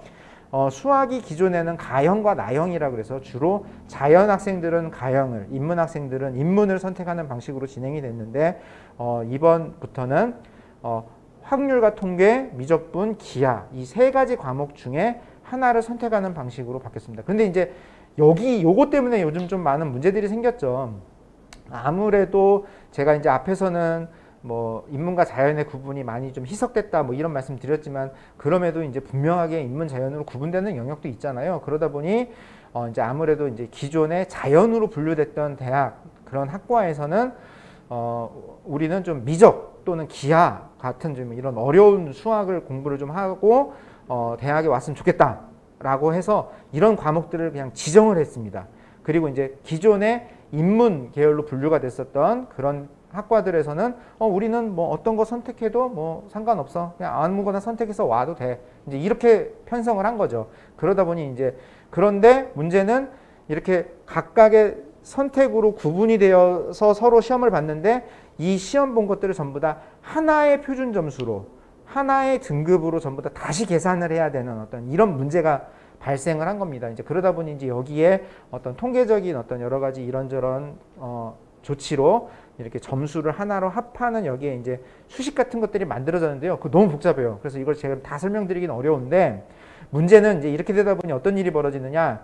좀 더 어려운 과목을 선택해서 거기서 높은 점수를 받은 학생들이 아무래도 좀 더 높은 표준 점수와 등급을 받는 어떤 이런 구조가 만들어진 겁니다. 그러니 최근에 계속 요즘 이제 올해 이슈 중에 하나가 바로 이 수능에서 그 확통 선택자들 중에 1등급이 과연 얼마나 나올 것이냐 이제 이런 부분들이 요즘 굉장히 많이 이슈가 됐던 겁니다. 영어와 한국사는 변화 없이 그대로 절대평가로 가고 있고요. 탐구가 자연 학생들은 과탐을, 인문 학생들은 사탐을 그냥 이렇게 무조건 이렇게 분리가 돼 있었는데 2022학년도 올해부터는 사회과학 계열 구분 없이 둘 중에 어떤 과목이든 두 개를 선택하는 어떤 이런 상황으로 바뀌었습니다. 그러니까 이제 이러다 보니 이제 학부모님들은 또 이제 여기서 그럼 도대체 무엇을 선택해야 되는 거냐, 어떤 걸 선택해야 되는 거냐, 그래서 굉장히 좀 어려움이 있을 수밖에 없습니다. 그런데 지금 현재까지 나타나온 지금 현재까지 그 시험을 보고 그 결과를 저희들이 좀 분석한 걸로 놓고 보면은 국어에서는 아무래도 좀 언어와 매체를 선택하는 것이 그 다음에 수학에서는 미적분과 기하를 선택하는 것이. 근데 이제 이걸 선택만 했다고 그냥 거기서 끝나는 게 아니라 거기서 또 이제 높은 점수를 받아야 되겠죠. 그러니까 그만큼 좀 어려운 과목을 공부해서 거기서 높은 점수를 받는 것이 아무래도 좀 더 유리한 어떤 유리한 상황으로 만들어진다라고 말씀드릴 수 있을 것 같습니다. 제2외국어 또 이제 절대평가로 바꾸는 것 역시 이번에 바뀐 부분입니다. 요것도 그제 발표됐습니다. 그러니까 어제 그제 사이에 벌써 지금 2024학년도와 관련된 여러 가지 많은 것들이 좀 발표가 됐는데요. 앞에 제가 좀 길게 설명드렸던 것처럼 이 수능에서 어떤 과목을 선택해야 되느냐에 따라서 논란들이 좀 많았거든요. 그래서 요것도 어떻게 보면 좀 되게 좀 관심사 중에 하나였는데 2024학년도, 그러니까 여러분이 치르는 수능은 11월 16일, 2023년 11월 16일, 2년 뒤죠. 여기 이날 치르기로 결정이 됐고요. 근데 여기서 더 중요한 건 뭐냐? 올해 시행되는 제가 설명드렸던 이런 어떤 공통 과목이 있고 선택 과목에서 선택을 하는 어떤 이런 체제, 시스템을 그대로 적용하는 것으로 확정이 됐습니다. 그러니까 이 부분을 좀 더 확인하시고, 근데 여러분들은 어떻게 보면 좀 다행이에요. 지금 여러분들 1년, 지금 2학년, 3학년 선배들이 어떤 선택들을 하고 있고 그래서 어떤 결과들을 받아보는지를 좀 살펴보실 수 있는 시간적인 여유가 사실은 좀 있습니다. 그래서 이제 본인들이 어떤 부분에 좀 더 강점이 있는지 잘 냉철하게 분석하셔서 선택을 하시면 되지 않을까라고 생각합니다. 네, 계속 이어서 대입제도 개편의 주요 사항 좀 말씀드리도록 하겠습니다. 복잡한데요. 결론만 좀 말씀드리면은 학생부 종합전형 중심으로의 어떤 개편이 이루어진 겁니다. 그것이 과제 1번과 2번에 의해서 만들어지는 것이고요. 여기서 근데 또 좀 중요하게 보셔야 될 부분은 바로 3번입니다. 정시 수능 위주 전형이 확대됐다는 겁니다. 그래서 2022학년도 지금 고3 학생들부터 서울에 있는 16개 대학을 중심으로 해서 수능 위주 40% 이상을 달성하게끔 이렇게 좀 편성이 됐습니다. 그러면서 이제 2, 4학년도에는 이제 모든 대학이 16개 지금 지정되어 있는 16개로 지정되어 있는 이 모든 대학이 수능 위주 40% 이상을 달성해야 되는 어떤 그런 상황입니다. 그러니까는 이제 큰 틀로 놓고 봤을 때 교과 중심으로, 나는 이제 교과 성적 중심으로 학교 생활 중심으로 대학 가는 거를 준비할 거야 라는 하나의 축이 있을 수 있고요. 그러면 그 하나의 또 이쪽에는 어떤 축이 있을 수 있냐? 나는 수능 공부로, 나는 수능 중심으로 해서 대학을 갈 거야 라는 이 두 축이 있다. 이 두 축 중에 어떤 축을 선택하는 게 본인에게 좀 더 나을 것이냐에 대한 부분을 고민하시면 되지 않을까라고 생각을 합니다. 학교생활기록부가 점점 바뀐다라고 말씀드렸죠. 이 부분도 뭐 지금 여러 가지 많은 변화들이 있지만 결론만 말씀드리면은 지금 고등학교 1학년 기준으로 말씀드리면은 여기 지금 빨간 글씨로 되어 있는 것처럼 전부 다 미반영, 미반영, 미반영, 미반영, 미반영입니다. 그럼 이제 결국 남은 건 뭐냐? 그럼 도대체 뭘 가지고 평가를 할까요? 그럼 남은 게 있잖아요. 그럼 남은 게 뭐냐? 결국은 교과 세부 능력 특기 사항이라고 그래서 학교에서 여러분들이 어떤 수업을 어떤 모습으로 어떻게 들었는지를 선생님들이 적어주시는 그 세특이 굉장히 중요해질 거고요.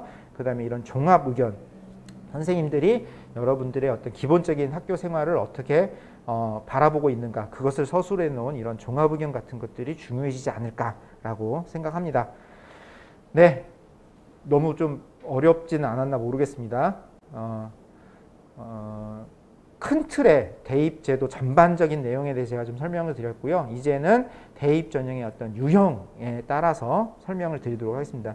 제가 준비한 건 4개, 실기 특기자는 준비하지 않았고요. 4가지 전형을 가지고 좀 말씀드리도록 하겠습니다. 크게 봤을 때 제가 2개 축이 있다고 말씀드렸잖아요. 그래서 교과 중심으로, 나는 학교 생활 중심으로 평가를 받아서 대학을 갈래 라고 마음을 먹으면 위에 있는 학생부 교과, 학생부 종합전형으로 보시면 되고요. 아니야, 나는 수능으로 대학을 갈래. 그러면은 밑에 있는 정시 수능 전형과 그 다음에 같이 이렇게 병행해서 좀 도전해 볼 만한 것들이 바로 이 논술 전형이 되지 않을까라고 생각을 합니다. 대입과 관련된 또는 이 전형과 관련된 여러 가지 통계 자료들을 이렇게 보시면은 무슨 어떤 전형이 몇 %고 뭐 이런 것들 많이 나옵니다. 근데 이게 통계를 어떤 관점으로 어떻게 편성하느냐에 따라서 사실은 또 좀 많은 차이가 있을 수 있습니다.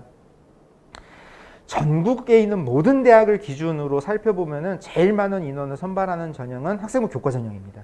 그러니까 사실은 학교에서 여러분들이 학교 생활한 내용에 따라서 등급을 받고, 그럼 그 등급을 일정 계산법에 의해서 계산을 해서 선발하는 방식이 어떻게 보면 가장 좋은 거잖아요. 그러니까는 대부분 대학에서 사실 교과 전형을 많이 뽑습니다. 그런데 이것을 서울에 있는 대학 중심으로 몇 개로 이렇게 압축시켜서 다시 통계를 내보면 교과 전형으로 선발하는 인원은 이렇게 확 줄어듭니다. 그리고 오히려 어떤 전형을 더 중요하게 생각하느냐, 학생부 종합전형을 더 중요하게 생각을 합니다. 그래서 지금 당장 여러분들이 뭐 본인이 가고 싶은 희망대학을 막 결정하고 막 이러기가 쉽지는 않겠지만 대략적으로 그래도 좀 이렇게 관심이 가는 대학 한두 개 정도, 두세 개 정도는 한번 이렇게 좀 찾아보시고요.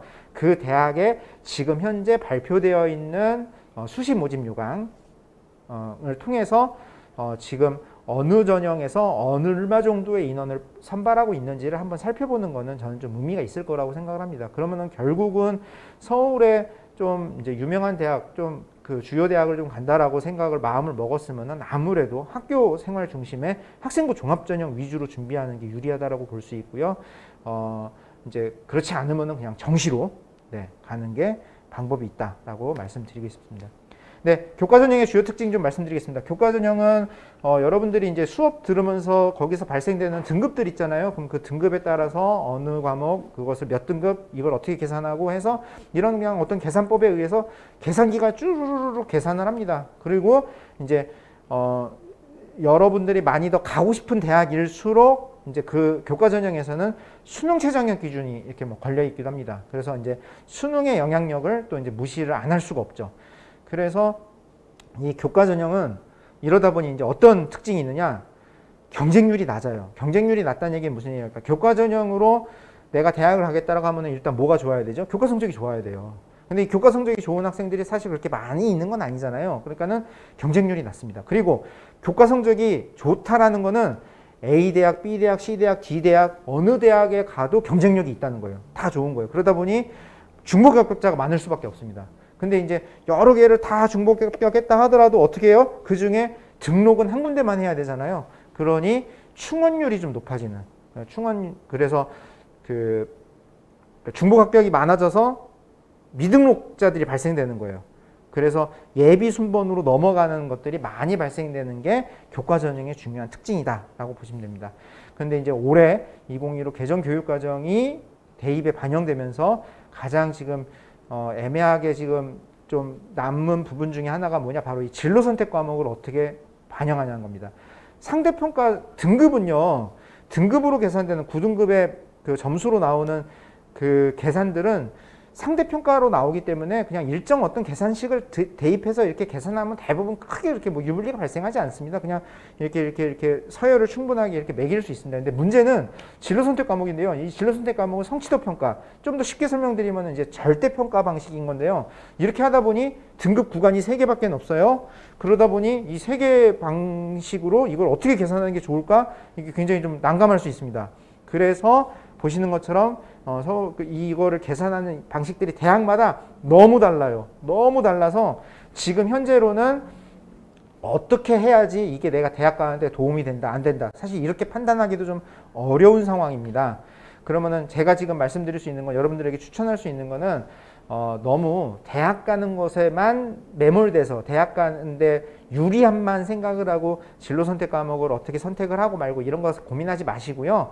그냥 본인이 좀 재밌어 하는 과목, 본인이 대학에 가서 좀 더 대학 생활하는데 좀 더 도움이 될 만한 어떤 그런 과목 위주로 좀 선택을 하신다면은 크게 뭐 결과가 나쁘지는 않지 않을까라고 생각을 합니다. 네, 그래서 교과전형은 또 그러면 그냥 무조건 교과 성적만 가지고 반영을 하느냐? 아니에요.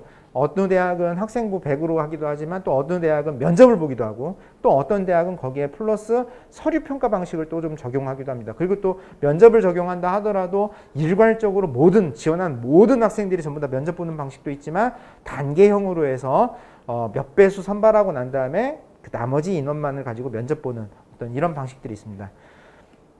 일단 이 부분을 너무 이렇게 막 다 지금 하나하나 보려고 하지 마시고요. 그냥 큰 틀에 이런 방식들이 있구나 정도만 보셔도 되지 않을까 싶습니다. 근데 더 중요한 건 사실 이겁니다. 2015 개정교육과정에서 과목별로 성적을 어떻게 처리하느냐, 이제 이 부분 때문에 사실은 좀 고민들을 많이 하실 거예요. 지금 이 표가 좀 되게 좀 복잡하게 보이는데요.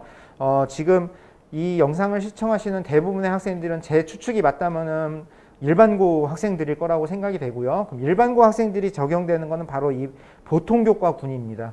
이 보통교과 안에 있는 부분만 보시면은 됩니다. 그리고 요 밑에 있는 것들은 여기는 특목고, 여기는 특성화고, 여기는 이제 특수교육에 해당되는 부분이고, 밑에는 또 여러분 그 보통교과에서도 이제 소인수 과목이라 그러죠. 13명 이하인 과목, 그 다음에는 공통교육과정에 대한 부분이에요. 자, 근데 여기서 여러분들이 제일 민감한 게 뭐죠? 아무래도 9등급의 상대평가를 적용받느냐 안 받느냐가 더 중요하죠. 그럼 여러분들이 여기서 제일 중요하게 보는 건 바로 이 칸일 겁니다. 석차 등급을 내가 계산이 되냐 안 되냐. 그럼 여기서 이제 보통교과에서 석차 등급이 나오는 거는 공통과목과 일반 선택 과목 이런 거죠. 나머지 과목들은 석차가 나오지 않습니다. 그런데 진로 선택 과목, 그러니까 바로 이 부분에서는 이게 그 석차 등급이 나오지가 않게 돼요. 그러다 보니 이제 무슨 일들이 발생되느냐, 몇몇 학생들이 저희가 볼 때 의도적으로 일반 선택 과목을 듣지 않고 이 성적이 안 나오는 진로 선택 과목으로 넘어가려는 좀 어떤 그런 경향성도 사실은 좀 발견할 수 있습니다. 근데 굳이 내가 좀 더 대학 가는데 유리하려고 이런 방법을 선택하는 것은 저는 바람직하다고 생각하지는 않습니다. 이제 과목별로 성적을 처리하는 방법들이 이렇게 되고 하다 보니 이제 어떤 일들이 벌어졌느냐, 이제 최근에 이제 이런 일들이 좀 벌어진 거예요. 교과 전형은요, 학교에서 꾸준하게 계속해서 좋은 성적을 받았던 학생들이 대학을 가는 거잖아요. 근데 이 교과 전형이 그러니까는 1학년 때부터 2학년, 3학년 꾸준하게 모든 이 과목들이 다 계산이 돼서 이렇게 결정이 돼야 되는데, 진로 선택 과목에는 성적이 안 나오다 보니까, 그리고 이 진로 선택 과목은 결국 편성하다 보면은 2학년 2학기 또는 3학년 1학기 때 편성될 수밖에 없거든요. 그렇게 가다 보니 결국 교과 전형의 성적이 형성되는 시기가 1학년 2학년으로 그냥 마무리가 돼버리는 거예요.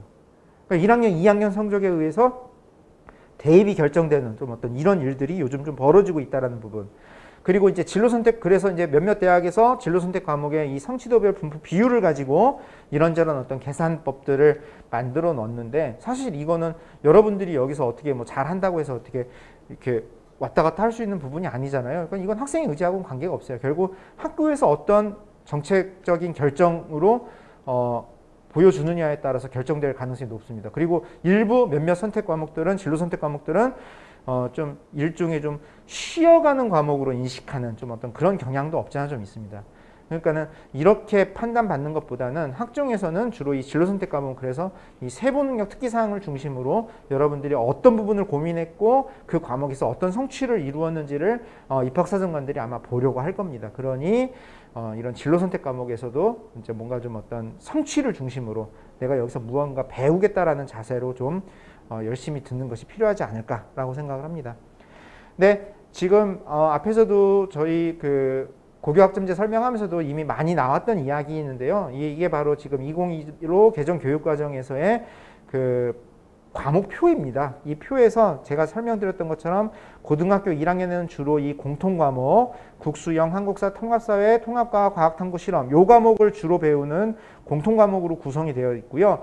2학년, 3학년으로 넘어가면서 일반 선택과 진로 선택에 대한 선택을 하는데, 이 일반 선택 과목은 9등급의 상태평가가 이루어지고 진로 선택은 A, B, C의 성취도 평가, 절대평가가 이루어지니 대부분의 학생들이 일반 선택을 회피하고 진로 선택을 결정하는 경향성들이 좀 나타나고 있다는 것. 그러니 그러지 마시고 이 영상을 듣는 분들은 일반 선택에 있는 과목들도 좀 과감히 선택을 해서 기본과 기초를 좀 다지시고, 그러면서 본인들의 진로에 따라서 몇몇 과목들을 선택하는 방식으로 좀 넘어가는 게 좋지 않을까라고 생각을 합니다. 학종입니다. 학종은 성적으로만 학생을 판단하지 않겠다라는 거예요. 학교 생활 전반을 가지고 판단을 해서 그냥 이 숫자만으로 확인하기 좀 어려운, 숫자로는 설명하기 힘든 어떤 그런 부분들까지 사람이 사람의 눈으로 여러분의 서류를 보고 판단을 한번 해보겠다라는 게 바로 학생부 종합전형입니다. 그러다 보니 자연스럽게 학생부 종합전형에서는 서류가 중요할 수밖에 없고요. 근데 이 서류의 대부분은 학교생활 기록부입니다. 그리고 앞에서 잠깐 말씀드린 것처럼 여러분 고등학교 1학년부터는 이 자기소개서가 이제 폐지가 됐습니다. 자기소개서는 더 이상 활용하지 않게 되었습니다. 그러니 학교생활 기록부가 훨씬 더 중요해졌다는 부분 말씀드립니다. 그리고 대학에 따라 면접을 보는 대학도 있고 면접을 보지 않는 대학도 있고, 또 일부 몇몇 대학은 수능 최저학력 기준을 적용하기도 하고 그렇지 않기도 한다라는 것 확인하시면 됩니다. 그럼 이거는 언제 발표가 되느냐? 여러분이 고등학교 2학년에 되는 5월 1일에 발표가 됩니다. 그러니까 대학마다 발표하는 그 기본 사항이 발표가 되니 내년 5월 1일에 이런 부분들을 좀 더 확인하시는 게 필요하다는 겁니다. 학생부 종합전형은 그러니까는 굉장히 다양하게 될 수밖에 없어요. 학생부 자기소개서 등과 같은 어떤 이런 서류를 기반으로 한 평가이기 때문에, 그리고 여기에 또 이제 면접을 보기도 하고, 그래서 다양한 전형 요소들이 활용이 되고요. 그 다음에 한 명의 입학사정관이 여러분 하나의 서류만 보고 그냥 거기서 결정 땅땅땅 하면 될까요? 안 되겠죠. 그러니까 최소 2명 이상이 여러 명이 여러 단계에 걸쳐서 전형을 운영하는 방법들을 가지고 선발하는 방식을 활용하고 있습니다. 학종의 전형에도 여러 가지 방법들이 있는데요. 먼저 이렇게 단계별 전형도 있고요. 그래서 1단계에서 몇 배수 했다가 여기서 그 배수 안에 들어온 학생들을 대상으로 면접을 보는 어떤 이런 방법도 있고, 또는 일괄이라 그래서 서류와 면접을 그냥 동시에 보는 경우도 있습니다. 지원한 학생 모두 다 그냥 그렇게 하는 경우도 있고, 또는 그냥 서류 100 해서 그냥 학생부만, 또는 이제 요즘은 이제 자기소개서도 있으니까요. 자기소개서 이렇게 같이 해서 보고 평가하는 방식으로 진행이 된다라는 겁니다. 근데 학종과 관련해서는 제가 뒤에서 조금 더 평가 기준과 관련된 부분은 뒤에서 제가 좀 더 설명드리고요. 일단 지금 여기서는 넘어가겠습니다. 세 번째입니다. 논술 전형입니다. 논술이 원래는 좀 굉장히 좀 의미가 있었어요. 논술이라는 거는 굉장히 어떻게 보면은 고도의 어떤 그 사고력을 좀 측정하는 그런 평가 방식이잖아요. 그러니까는 분명히 좀 의미가 있었는데, 최근에 논술은 좀 어떤 경향이 있느냐. 내가 정말 가고 싶은 대학이 있어요. 저 대학이 있어요. 근데 앞에서 제가 쭉 얘기했던 것처럼 그 대학을 가려면 제일 많은 인원을 선발하는 전형이 뭐죠? 학생부 교과 또는 종합, 아니면은 정시 수능이거든요. 그런데 교과 성적이 1학년, 2학년 넘어오면서 이게 생각처럼 잘 안 나오는 거예요. 근데 3학년이 돼서 나는 그래도 어쨌든 저 대학을 꼭 한번 가고 싶어. 이럴 때 활용할 수 있는 카드가 수시에서 논술 전형이 되어버렸습니다. 그래서 그리고 이제 공식적으로는 지금 교육부, 정부 차원에서는 사실 이 논술 전형은 사교육을 좀 유발하는 전형이다라는 이유로 지금 좀 이제 폐지라는 단어까지 나오고 있습니다. 하지만 아직 많은 대학에서 논술을 아예 폐지시키지는 않고 있고요. 인원을 조금씩 줄여나가면서 그냥 아주 좀 제한적으로 지금 진행하고 있다라고 보시면 됩니다. 근데 이제 개인적으로는 논술 전형은 사실 여러분들이 지금 당장 나는 그러면 논술로 대학을 갈래 이렇게 선택하시는 건 전 좀 아닌 것 같아요. 이 논술을 선택하겠다라는 의사결정은 2학년 2학기 기말고사가 끝나고 난 다음에 해도 늦지 않습니다. 그러니까 이때까지는 2학년 때까지는 충분히 학교 생활 중심으로 또는 수능 중심으로 대입을 좀 준비하시다가 나중에 2학년이 마치는 시점 정도에 내가 그럼 한번 수시로 논술을 한번 해볼까 말까를 판단하셔도 늦지 않다는 거 말씀드리고 싶습니다. 논술 전형이면 사실 논술에 의해서 합격 불합격이 결정돼야 되잖아요. 근데 사실 그렇지 못한 경우도 있어요. 왜 그러냐, 이게 이제 수능 최저학력 기준 때문에 그렇습니다. 그래서 논술에서도 마찬가지로 수능 최저학력 기준이 설정이 되어 있는지 안 되어 있는지가 또 되게 중요하고요. 그 다음에 당연히 논술은 어떤 이렇게 써서 무엇인가 이렇게 풀어내서 점수를 받아야 되는, 평가를 받아야 되는 거기 때문에 어떤 문제의 유형, 경향이 굉장히 중요할 수밖에 없습니다. 그래서 그냥 일반적으로 흔히 얘기하는 대학의 서열에 의해서 나는 요 정도 수준이니까 내가 여기를 지원할래, 그게 통하지 않아요. 오히려 더 높은 대학의 논술 문제가 나에게 더 맞을 수도 있습니다. 그래서 논술 시험의 유형과 출제 경향을 꼭 좀 잘 파악하시는 게 필요하고, 논술과 관련된 자료들은 괜히 막 사교육 기웃거리지 마시고요. 대학에 있는 홈페이지에, 입학처 홈페이지에 모든 자료들이 다 들어가 있으니 거기에 있는 기출문제들을 좀 이렇게 풀어보시면서 나한테 맞는 문제인지 아닌지를 한번 확인하시는 게 필요하다고 생각합니다.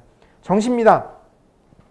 정시가 이제 40%로 늘어났기 때문에, 사실 정시가 40%로 늘어났다는 거는 굉장히 많이 늘어난 거예요. 정시의 인원이 굉장히 많이 늘어났습니다. 그렇기 때문에 내가 이제 교과 성적이 좀 상대적으로 좀 그렇게 많이 좋게 안 나온다거나 그런다라면은 충분히 정시를 중심으로, 수능을 중심으로 공부를 해서 대학 가는 방법도 전략을 세울 수 있습니다. 지금 보시는 것처럼 5년간 정시 모집의 인원 변화를 좀 보면은 2018학년도에는 그러니까 26.3이었는데 점점 줄여 나갔던 거예요. 2019, 2022학년도에 계속 줄여 나갔던 거예요. 계속 이렇게 점점 줄여나갔는데 이제 2021학년도, 2022학년도에 오면서 앞에서 설명드렸던 것처럼 그 대입 공정성 강화 방안에 의해서 정시 인원이 좀 늘어나면서 인원이 소폭 늘어나는 어떤 이런 형태로 갔다라고 보시면 됩니다. 그러면은 내가 수능을 잘 보면 학력고사 같은 거 내가 점수 잘 받는 사람이라면은 그럼 난 수능으로만 하면 되겠네. 물론 그렇게 생각할 수 있습니다. 그런데 이제 문제는 이 부분이에요. 졸업생이 굉장히 많이 들어옵니다. 정시는. 그러니까 일반적으로 수시는 N수생이라고 그러죠. 재수생이라고 그러죠. 재수생들이 수시로는 좀 지원을 잘 안 하는 경향들이 있습니다. 물론 이제 최근에는 그래도 이제 수시에서도 좀 지원을 많이 하는 경향이 보이기는 하는데, 근데 일반적으로는 수시에는 졸업생들은 잘 지원하지 않는 경향이 있습니다. 그러니까 반수를 포함해서 어쨌든 내가 재수를 해서 다시 대학을 좀 더 업그레이드 하겠다라고 도전하는 학생들은 대부분 이 졸업생들이고, 그럼 이 졸업생들이 그 본인의 대학을 업그레이드 하는데 활용할 수 있는 전형은 결국은 이 정시밖에 없어요. 그러다 보니 여기서 이 졸업생들이 차지하는 이 비율도 비율이지만 이 학생들이 보여주는 이 수능의 점수는 아주 막강합니다. 굉장히 높은 점수들을 다 자랑하고 있습니다. 그러니까는 사실은 그러잖아요. 제가 지금 대학 이름을 정확하게는 못 대겠는데 그 대학에서 이 대학 가려고 정시 다시 수능 공부하고 그러진 않잖아요. 그런데 수능 다시 보려는 학생들은 대부분 어떤 학생 어디를 가려고 하겠어요. 다 저기 하늘동네 가려고 다시 하는 거잖아요. 그러니까는 한간의 우스갯소리로 서울대를 제일 많이 보내는 학교가 어디라고 얘기 나오는지 아세요? 저기 성대 서강대래요. 네, 고등학교가 아니래요. 오히려 재수하는 학생들이 훨씬 더 많이 지원한답니다. 그러니까 좀 40%로 늘어났기 때문에 사실은 많은 기회의 문이 열렸다라고 생각할 수도 있지만, 사실은 이런 졸업생, N수생들의 뒤에서 이렇게 받치고 있기 때문에 여러분들이 그냥 40%의 숫자만 보고서 무조건 그냥 정시를 좀 준비하겠다라는 건 좀 다시 한번 좀 생각해 볼 필요가 있지 않을까 싶습니다. 수능 성적을 좀 분석을 해봤어요. 그랬더니 통계에서 보시는 것처럼 이 가운데 있는 게 이제 졸업생들이죠. 이 가운데 있는 이 졸업생들의 평균 점수가 재학생들의 점수보다 월등하게 높습니다. 근데 물론 이거는 지금 통계적으로 보여주는 거기 때문에 여기에 있는 재학생들 중에 사실 뭐 이제 별로 공부에는 관심 없는 학생들의 숫자들도 꽤 많이 포함되어 있는 건 맞습니다. 근데 어쨌든 여기서 지금 말하고자 하는 거는 졸업생들의 점수가 굉장히 높으니 그냥 무조건 무턱대고 아무것도 고려하지 않고 나는 그냥 편하게 그냥 수능으로 그냥 대학 갈래 이렇게 생각하는 거는 조금 오산이지 않을까라는 말씀을 드리고 싶다는 겁니다. 그 다음에 이 대입 공정성 강화 방안에 의해서 검정고시생들도 굉장히 많이 늘어난 것도 하나의 포인트입니다. 그러니까 다시 얘기해서 나는 고등학교 안 다녀도 돼. 그냥 고등학교는 그냥 검정고시로 그냥 보고 그냥 나는 수능만 잘 봐가지고 대학 가면 돼. 어떤 이런 학생들의 비율이 계속해서 좀 늘어나고 있는 지점들이 좀 있다라는 것. 이 부분을 좀 보시면 되지 않을까 싶습니다. 네, 이제 마지막 꼭지에 좀 진행해 보도록 하겠습니다. 마지막 꼭지로 이제 학생부 종합전형의 평가 요소와 핵심 역량, 그 다음에 여러분들이 이제 과목 선택하는 데 있어서 어떤 도움을 좀 받을 수 있을까에 대한 말씀을 좀 드려보도록 하겠습니다. 이 부분이 어떻게 보면 제가 제일 잘 다루는 저의 주 전공 분야이기도 합니다. 그런데 좀 어렵습니다. 내용이 좀 어렵습니다. 그래서 이거를 좀 제가 어떻게 좀 쉽게 드릴 수 있을까 제가 좀 고민이 좀 많습니다.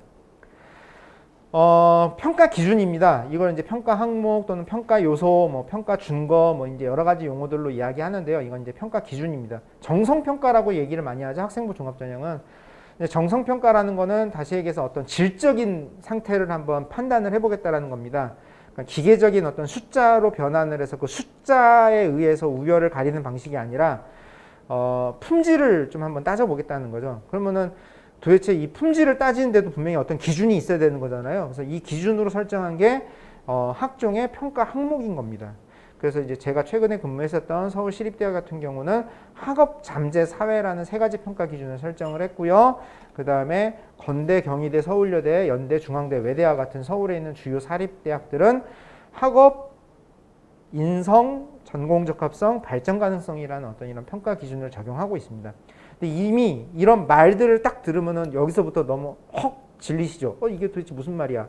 이러실 수 있어요. 그런데 제가 이제 이걸 좀 쉽게 설명드릴 수 있는 방법이 뭐가 있을까 아무리 생각해봐도 사실 잘 떠오르진 않는데, 결론은 이겁니다. 제가 이제 좀 중요한 부분, 핵심적인 부분만 좀 말씀드리면 결론은 이겁니다.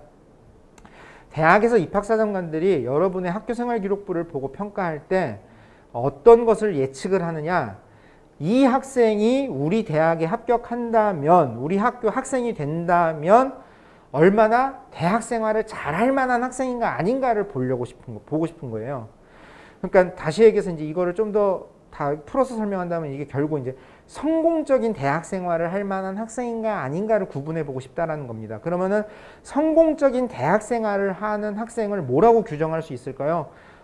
대학에서 제일 많이 하는 게 뭐죠? 누가 뭐라 해도 수업 듣는 거예요. 그러니까 학업 역량 필요하겠죠. 그런데 대학은 고등학교와 달리 각각의 전공들로 전부 다 이루어져 있습니다. 그러니 그 전공에 따른 어떤 잠재력, 그러니까 이제 이걸 좀 다른 말로 하면 전공 적합성이죠. 전공 적합성 같은 것들이 있는, 그런 전공 분야에 얼마나 많은 관심이 있고 흥미가 있었느냐, 그런 그 전공에서 다루는 주제들을 얼마나 좀 이렇게 다뤄봤느냐, 뭐 이런 부분을 보는 게 바로 이 잠재 역량이라고 보시면 됩니다. 그 다음에 또 대학은 혼자 가서 그냥 공부만 하고 이렇게 시험만 보고 수업만 듣고 끝나나요? 아니거든요.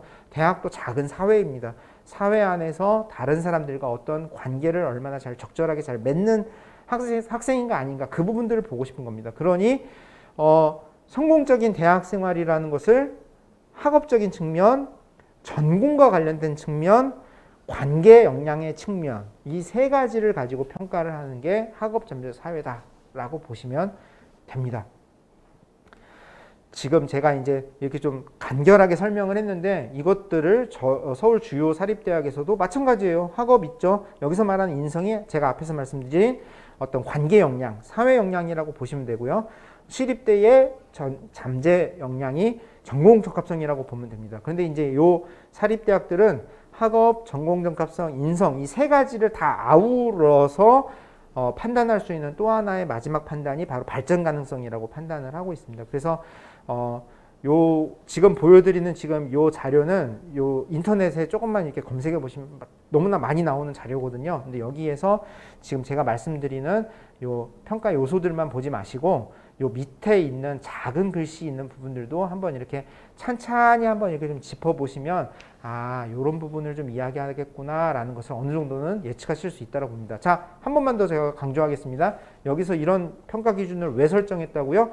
대학에서 이 고등학교를 이렇게 생활한, 고등학교에서 이런 고민을 했고 이런 활동들을 해봤고 이런 경험들을 해봤고 이런 부분들을 생각해 본 학생들이라면은 이런 학생이 우리 대학 이 학과에 입학을 한다면은 이 학과 생활을 잘할 만한 학생인가 아닌가를 판단하기 위해서 이런 기준들을 마련했다라고 이해하시면 됩니다. 그러면 자, 여러분들이 학생부 종합전형으로 대학을 가겠다라고 마음을 먹는다 라면은 고등학교 생활을 이제 그럼 어떻게 하면 될까요?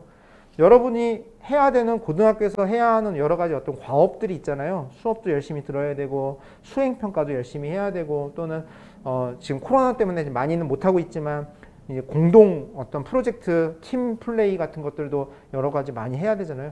거기를 열심히 해보시는 거예요. 거기서 있는 주제들을 가지고 하나하나 잡아서 열심히 하다 보면은 그 부분들을 학교 선생님들께서 잘 관찰을 해주실 거고요. 그럼 그 관찰한 내용을 학교생활기록부에 기록을 해서 결국 이런 학업, 전공적합, 인성과 관련된 부분으로 대학에서 평가를 한다라고 이해하시면 될 겁니다.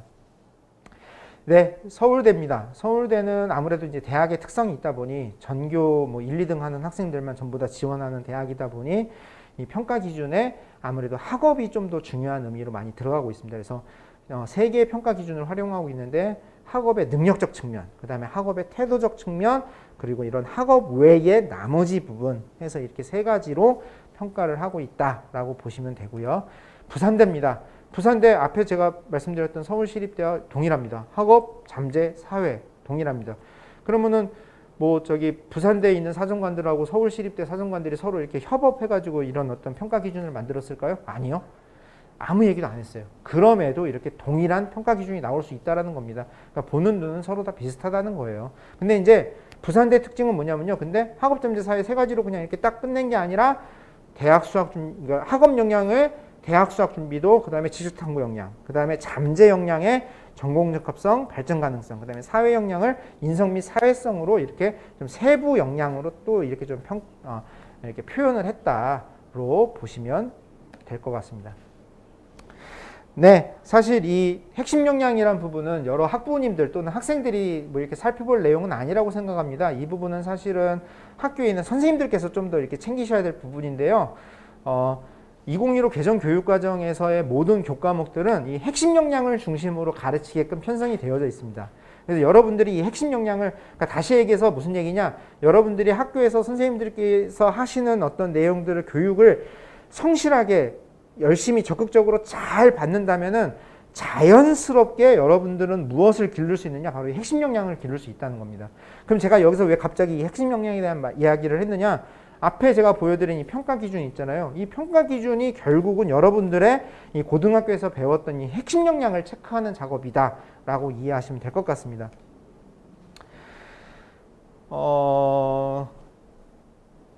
그래서 지금 여러분들이 그 이 과목을 통해서, 여러 가지 과목들을 통해서 이 핵심 역량을 기른다라고 말씀드렸잖아요. 그러니 앞에서도 제가 한번 언급했듯이 1학년 학생들이 듣는 공통 과목과 2, 3학년 학생들이 듣는 일반 선택, 진로 선택이 있는데, 여기에서 그냥 단순하게 내가 그냥 좀 더 좋은 등급을 받기 위한, 좋은 어떤 A 등급을 받기 위한 무턱대고 그냥 묻지마 진로 선택하는 어떤 이런 방식 취하지 마시고, 단계를 좀 밟아가면서 일반 선택도 좀 듣고 그다음에 진로 선택도 듣는 어떤 이런 선택을 좀 했으면 좋겠습니다.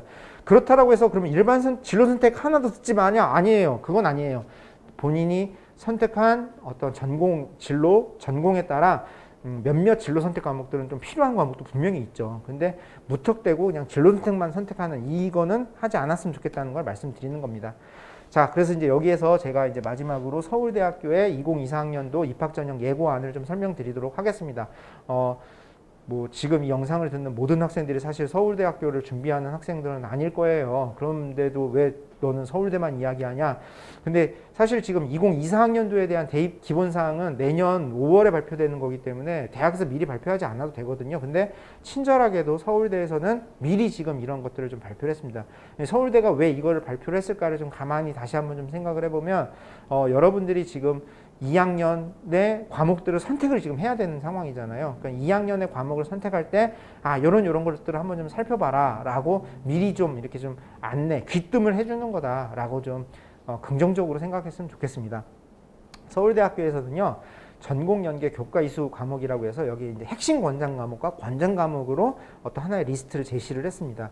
근데 여기서 말하는 이 권장 과목들은 전공을 공부하는데 도움이 되는 어떤 과목, 그 리스트를 직접 제시를 한 거예요. 그래서 핵심 권장 과목은 좀 반드시 들었으면 좋겠다. 이 학과로 오려는 학생들이라면은 가급적 이건 좀 많이 좀 들었으면 좋겠다. 꼭 들었으면 좋겠다는 과목이고요. 권장 과목은 말 그대로 권장하는, 그러니까는 뭐 배우면 좋은 거고 못 배우거나 안 배우면 어쩔 수 없는 건데, 근데 뭐 배울 수만 있으면 이런 건 좀 배웠으면 좋겠다는 과목이 이제 권장 과목입니다. 근데 이거는 이렇게 제가 뒤에 이제 표를 보여드릴 텐데요. 이 권장 과목을 제시하지 않는 학부과도 있어요. 그러면 이런 데는 도대체 지금 어떻게 하는 얘기냐? 그러면 이거는 그냥 너가 자율적으로 너가 좀 더 그냥 관심 가는 과목, 너가 좀 더 배우고 싶은 과목들 위주로 배우면 된다라는 겁니다. 그러니까 이런 것들은 지원 자격하고는 무관하고, 다시 얘기해서 여기서 지금 설정하고 있는 핵심 과목이나 권장 과목을 듣지 않았다라는 이유로 무조건 불합격시킨다거나 지원 자격이 없다거나 그렇게 하진 않겠다라는 거고요. 어떻게 활용한다? 수시 모집에서의 서류 평가와 정시 모집에서의 교과 평가에도 반영을 합니다.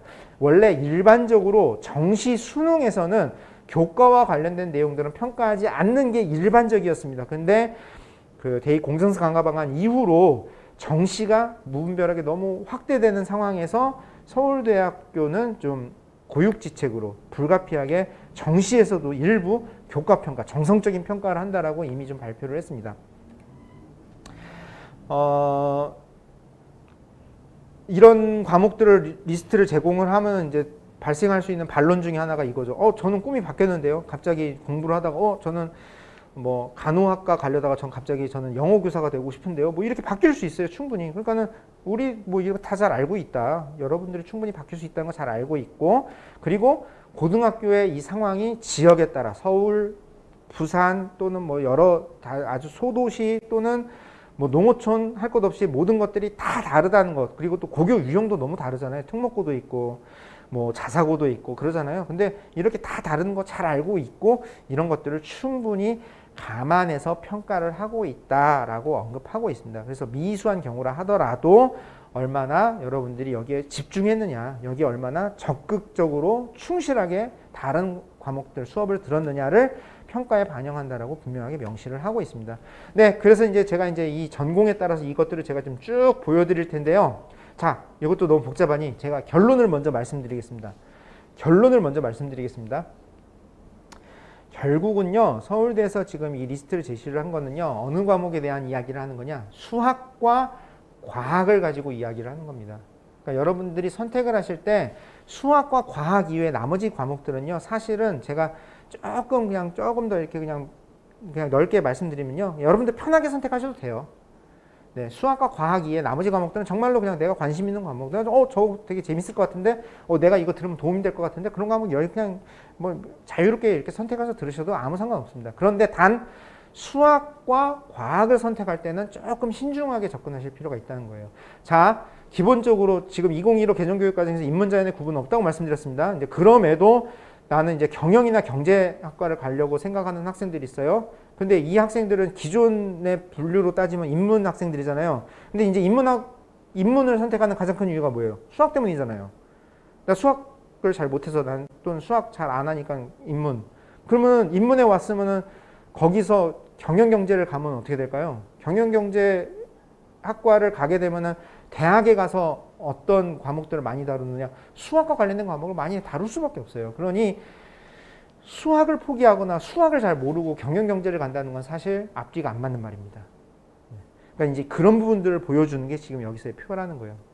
그래서 이 표를 보시고 한번 본인이 지금 대략적으로 생각하고 있는 어떤 이런 계열들이 있을 수 있잖아요. 그 계열에 따라서 그러면 내가 2학년 때 또는 3학년 때 어떤 과목들을 선택하면 좋을지를 한번 고민해 보시면 좋을 것 같습니다. 자, 인문계열 핵심 권장과 권장 과목에 아무것도 없어요. 이건 무슨 얘기죠?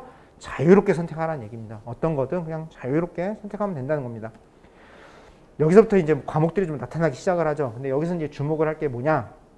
일단 핵심 권장 과목 중심으로 살펴보셔야 되는데, 보시면은 전부 다 수학과 관련된 과목 또는 과학과 관련된 과목들로만 리스트가 구성되어 있음을 확인하실 수 있습니다. 그럼 이건 결국 무엇을 얘기하는 거냐? 앞에서 제가 이야기한 서울대가 지금 제시한 이거는 다른 과목들을 이야기하는 게 아니라 수학과 과학에 좀 더 집중해서 고민을 해서 숙고를 하고 선택을 하라는 것을 의미하는 겁니다. 그리고 일반적으로 지금 저희가 파악하기로 고등학교에서 인문자연을 아직도 사실은 좀 구분하고 있거든요. 근데 구분하면서 인문 학생들은 확통을, 그 다음에 자연 학생들은 미적 또는 기하를 선택하게끔 이렇게 양분시키고 있습니다. 그런데 사실은요, 내가 이제 수와 관련된 대학을 간다라고 하면 확통도 들어야 돼요. 그러니까 여러분들이 나는 자연 계열이야, 나는 공학을 갈 거야, 그러니까는 나는 그러면 확통은 안 들어도 돼. 저는 사실 이거는 조금 다시 한번 생각해 봤으면 좋겠어요. 필요하다면 내가 자연 학생임에도 불구하고 확통도 한번 선택을 하는 것도 필요하지 않을까 싶습니다.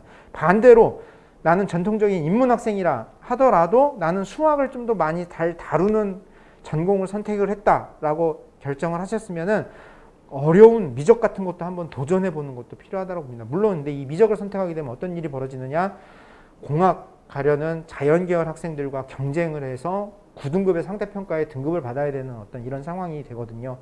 근데 저는 거기서 낮은 등급 받겠다고 회피하는 것보다는 좀 더 한번 도전을 해서 거기서 미적에서 뭔가 좀 배우는 성취를 좀 한번 느껴보는 것도 좋은 방법이지 않을까라고 생각을 합니다. 네.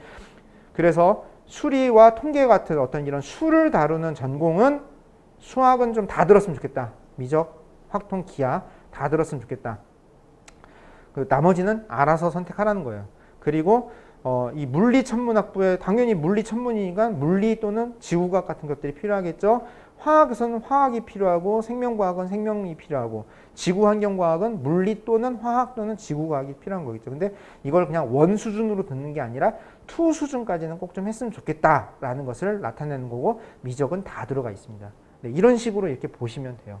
근데 이제 여기서 보실 게 인문 계열의 지금 이 핵심 권장이나 권장 과목이 표시된 데가 딱 2군데 있어요. 2군데 있는데 그 중에 하나가, 3군데 있어요. 3군데 있는데 그 중에 하나가 바로 이 경제학부입니다. 경제학부에서 권장 과목으로 무엇을 제시하느냐?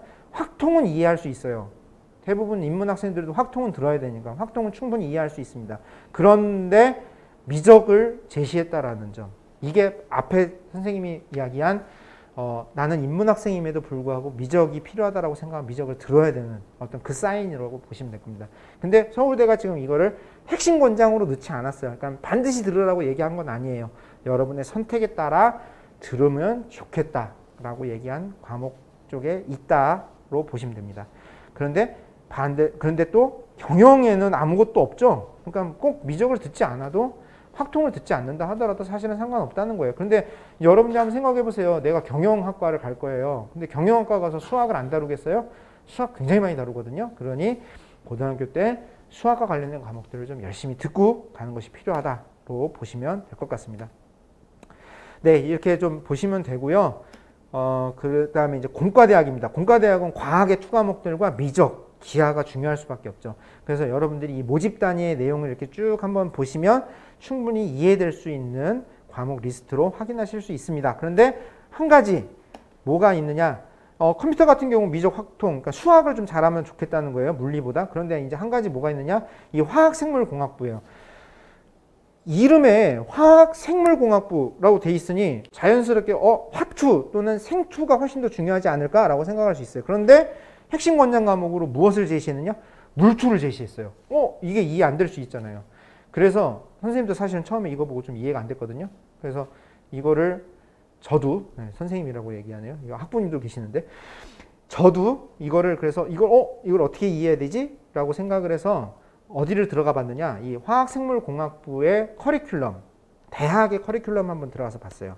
그랬더니 여기는 네이밍으로는 명칭으로는 화학생물공학부라고 돼 있으나 여기에서 다루는 영역들은 사실 물리와 관련된 영역들이 더 많이 있다는 것을 확인을 했습니다. 그러니 물리가 더 중요하다라는 이런 부분들이 좀 일부 있을 수 있어요. 그러니까 여러분들이 지금 서울대를 희망하는 게 아니라 만약에 다른 대학들을 희망을 한다면 내가 어떤 과목을 선택해야 될지 좀 잘 모르겠어요. 이럴 때 내가 희망하는 대학의 학과 홈페이지를 한번 들어가 보시고 교육과정, 거기에 커리큘럼을 한번 살펴보시면은 내가 어떤 과목을 이수하는 게 좀 더 도움을 받을 수 있겠다라는 어떤 그런 힌트들을 얻으실 수 있을 거라고 생각을 합니다. 네, 계속 이어서 이제 농업생명과학인데요. 여기 이제 농경제사회학부가 있습니다. 근데 이 농경제사회학부는요, 사실 이거는 기존의 인문학부예요. 그리고 이거는 말이 논경제사회학부지 사실은 경제학부라고 보면 됩니다. 그러니 여기도 마찬가지로 위에서의 경제학부와 마찬가지로 미적과 확통을 권장 과목으로 설정을 했고요. 미술대학과 같은 어떤 이런 예능 대학에서는 미술대학에서는 핵심 권장 과목을 아무것도 설정하지 않았다는 거 확인하실 수 있습니다. 사범대학입니다. 여기서도 보시면은 인문 계열에 전통적으로 인문 영역에 속하는 사범대학에는 핵심이나 권장 과목들이 설정되어 있지 않은데 주로 과학과 관련된 과목에서는 이런 과목들이 설정되어 있는 것을 확인할 수 있어요. 단 하나 뭐가 있느냐? 지리교육입니다. 지리교육과는 여기 앞에 보면요. 과학하고 수학 이외에 다른 과목이 설정되어 있는 게 아무것도 없거든요. 근데 단 하나 뭐가 있느냐? 바로 이 지리예요. 여기 지리교육과는 한국지리, 세계지리, 여행지리를 권장 과목으로 설정되어 있습니다. 그럼 이 세 가지를 무조건 다 들어야 되느냐? 아예 꼭 그렇게는 생각하지 않으셔도 될 것 같아요. 그냥 지리 과목이 중요하다라는 메시지를 던지고 있다. 그냥 이 정도로만 이해하셔도 될 것 같습니다. 수학교육 당연히 수가 중요하니 미적은 물론 확통도 좀 했으면 좋겠다는 거고요. 네, 나머지 대학들, 음대 뭐 이런 데들도 한번 살펴보시면 됩니다. 의예과 같은 경우 핵심 권장 과목에 2과목들로 막 다 배치되어 있을 것 같죠? 아니요. 보시는 것처럼 생명과학 1만 핵심 권장 과목으로 설정이 되어 있고 나머지 권장 과목으로 생투와 미적, 확통이 설정되어 있다는 거 확인하실 수 있습니다. 네, 그럼 도대체 무엇을 선택해야 되냐? 너무나 어렵습니다. 이런 생각하실 수 있죠. 고급 과목, 뭐 고급 물리, 네, 고급 수학 이런 거 또는 심화 영어 이런 거, 그러니까 다시 전문 교과죠. 이런 거 수강하면 좋은가요? 물론 이게 좋다라고 생각할 수도 있는데 일반 선택과 진로 선택만으로도 충분합니다. 여러분들 그것만으로 대학 가는데 전혀 부족함이 없습니다. 이게 오히려 이런 고급이나 심화 과목을 무리하게 선택하려다 보면은 이 과목의 위기를 지키지 못하는 경우가 있을 수 있습니다. 그런 경우에 평가자들로부터 어떤 좀 진정성에 좀 의심을 받을 수가 있습니다. 특히 면접이 있는 경우 이런 어려운 질문에 답변하지 못하게 되면은 그냥 너는 그냥 이런 과목 잘 어려워 보이는 과목 듣기만 해가지고 그냥 뭔가 좀 평가받으려는 거 아니야? 뭐 이런 어떤 오해를 받을 수도 있다는 거 말씀드리고 싶습니다. 저는요 이 과목을 꼭 듣고 싶은데 학교에서 개설하지 않았어요. 어떻게 해야 되죠? 근데 이것도 참 난감합니다. 그런데 부산교육청에서 이런 것들을 너무나 잘 마련을 해놨습니다. 다고른 공동교육과정이라는 게 여러분들 교육청 홈페이지 들어가시면 확인하실 수 있습니다. 또 학교 간 플러스 교육과정, 그래서 인접학교들을 이렇게 엮어서 공동과목 개설하는 경우도 있고요. 또는 요즘 이제 코로나 때문에 화상으로 온라인으로도 여러 가지 과목들이 개설되잖아요. 바로교실 이런 것들도 있으니 한번 내가 정말로 듣고 싶은 과목이 있다면 이런 것도 한번 좀 잘 하나하나 살펴봤으면 좋겠습니다. 근데 이런 과목은요 1년에 하나 들으면 돼요. 한 학기에 막 2개, 3개씩 들으려고 하지 않으셔도 됩니다. 1년에 하나 정도만 꼭 듣고 싶은 과목 한두 개를 듣는다라고 생각하시고 접근하시면 될 것 같습니다. 땡땡 학과로 진학하려면 어떤 과목 반드시 이수를 해야 되나요? 이런 질문을 굉장히 많이 할 수밖에 없습니다. 그런데 특정 학과에 입학하기 위한 필수 과목의 리스트는 사실은 없어요. 지금 현재 나와 있는 거는 앞에 제가 보여드렸던 서울대 또는 서울에 있는 뭐 숭실대, 국민대, 서울여대, 명지대가 공동연구로 만든 어떤 책자 또는 숙명여대에서 만든 책자 이런 책자 정도밖에 없어요. 근데 거기서도 사실은 그 과목 리스트를 반드시 들어야 된다 이렇게 제시하고 있진 않거든요. 그러니까 이건 너무 강박관념을 갖고 접근하지 마시고 좀 폭넓게 좀 여유 있게 선택을 하시면 되고요. 여러분의 관심과 흥미, 그 다음에 여러분의 이제 수준, 목표 대학 이런 것들에 따라 변수가 너무나 많습니다. 그래서 이걸 일률적으로 답변하기가 좀 어렵습니다. 그래서 편하게 하세요. 하지만 다시 강조드립니다.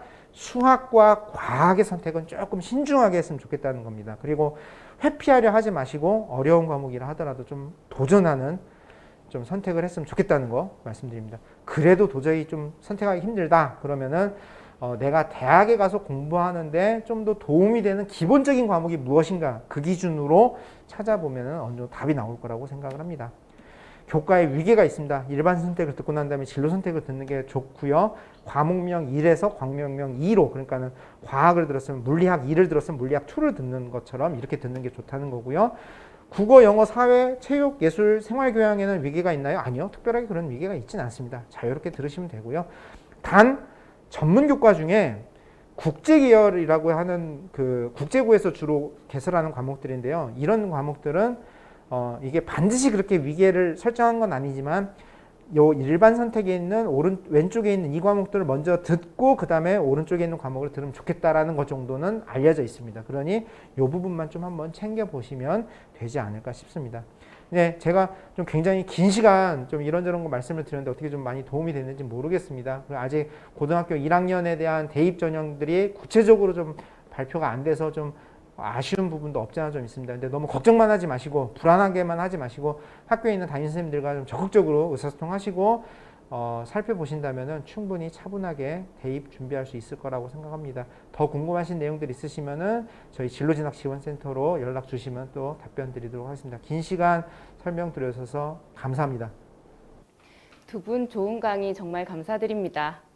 장시간 온라인 연수를 수강해 주신 학부모님과 학생 여러분께도 감사 말씀 드립니다.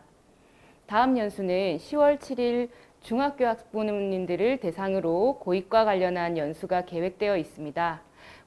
관심 있으신 부모님들의 많은 수강을 부탁드리겠습니다. 이상으로 슬기로운 고1 학부모 되기 온라인 연수를 마치겠습니다. 수고 많으셨습니다.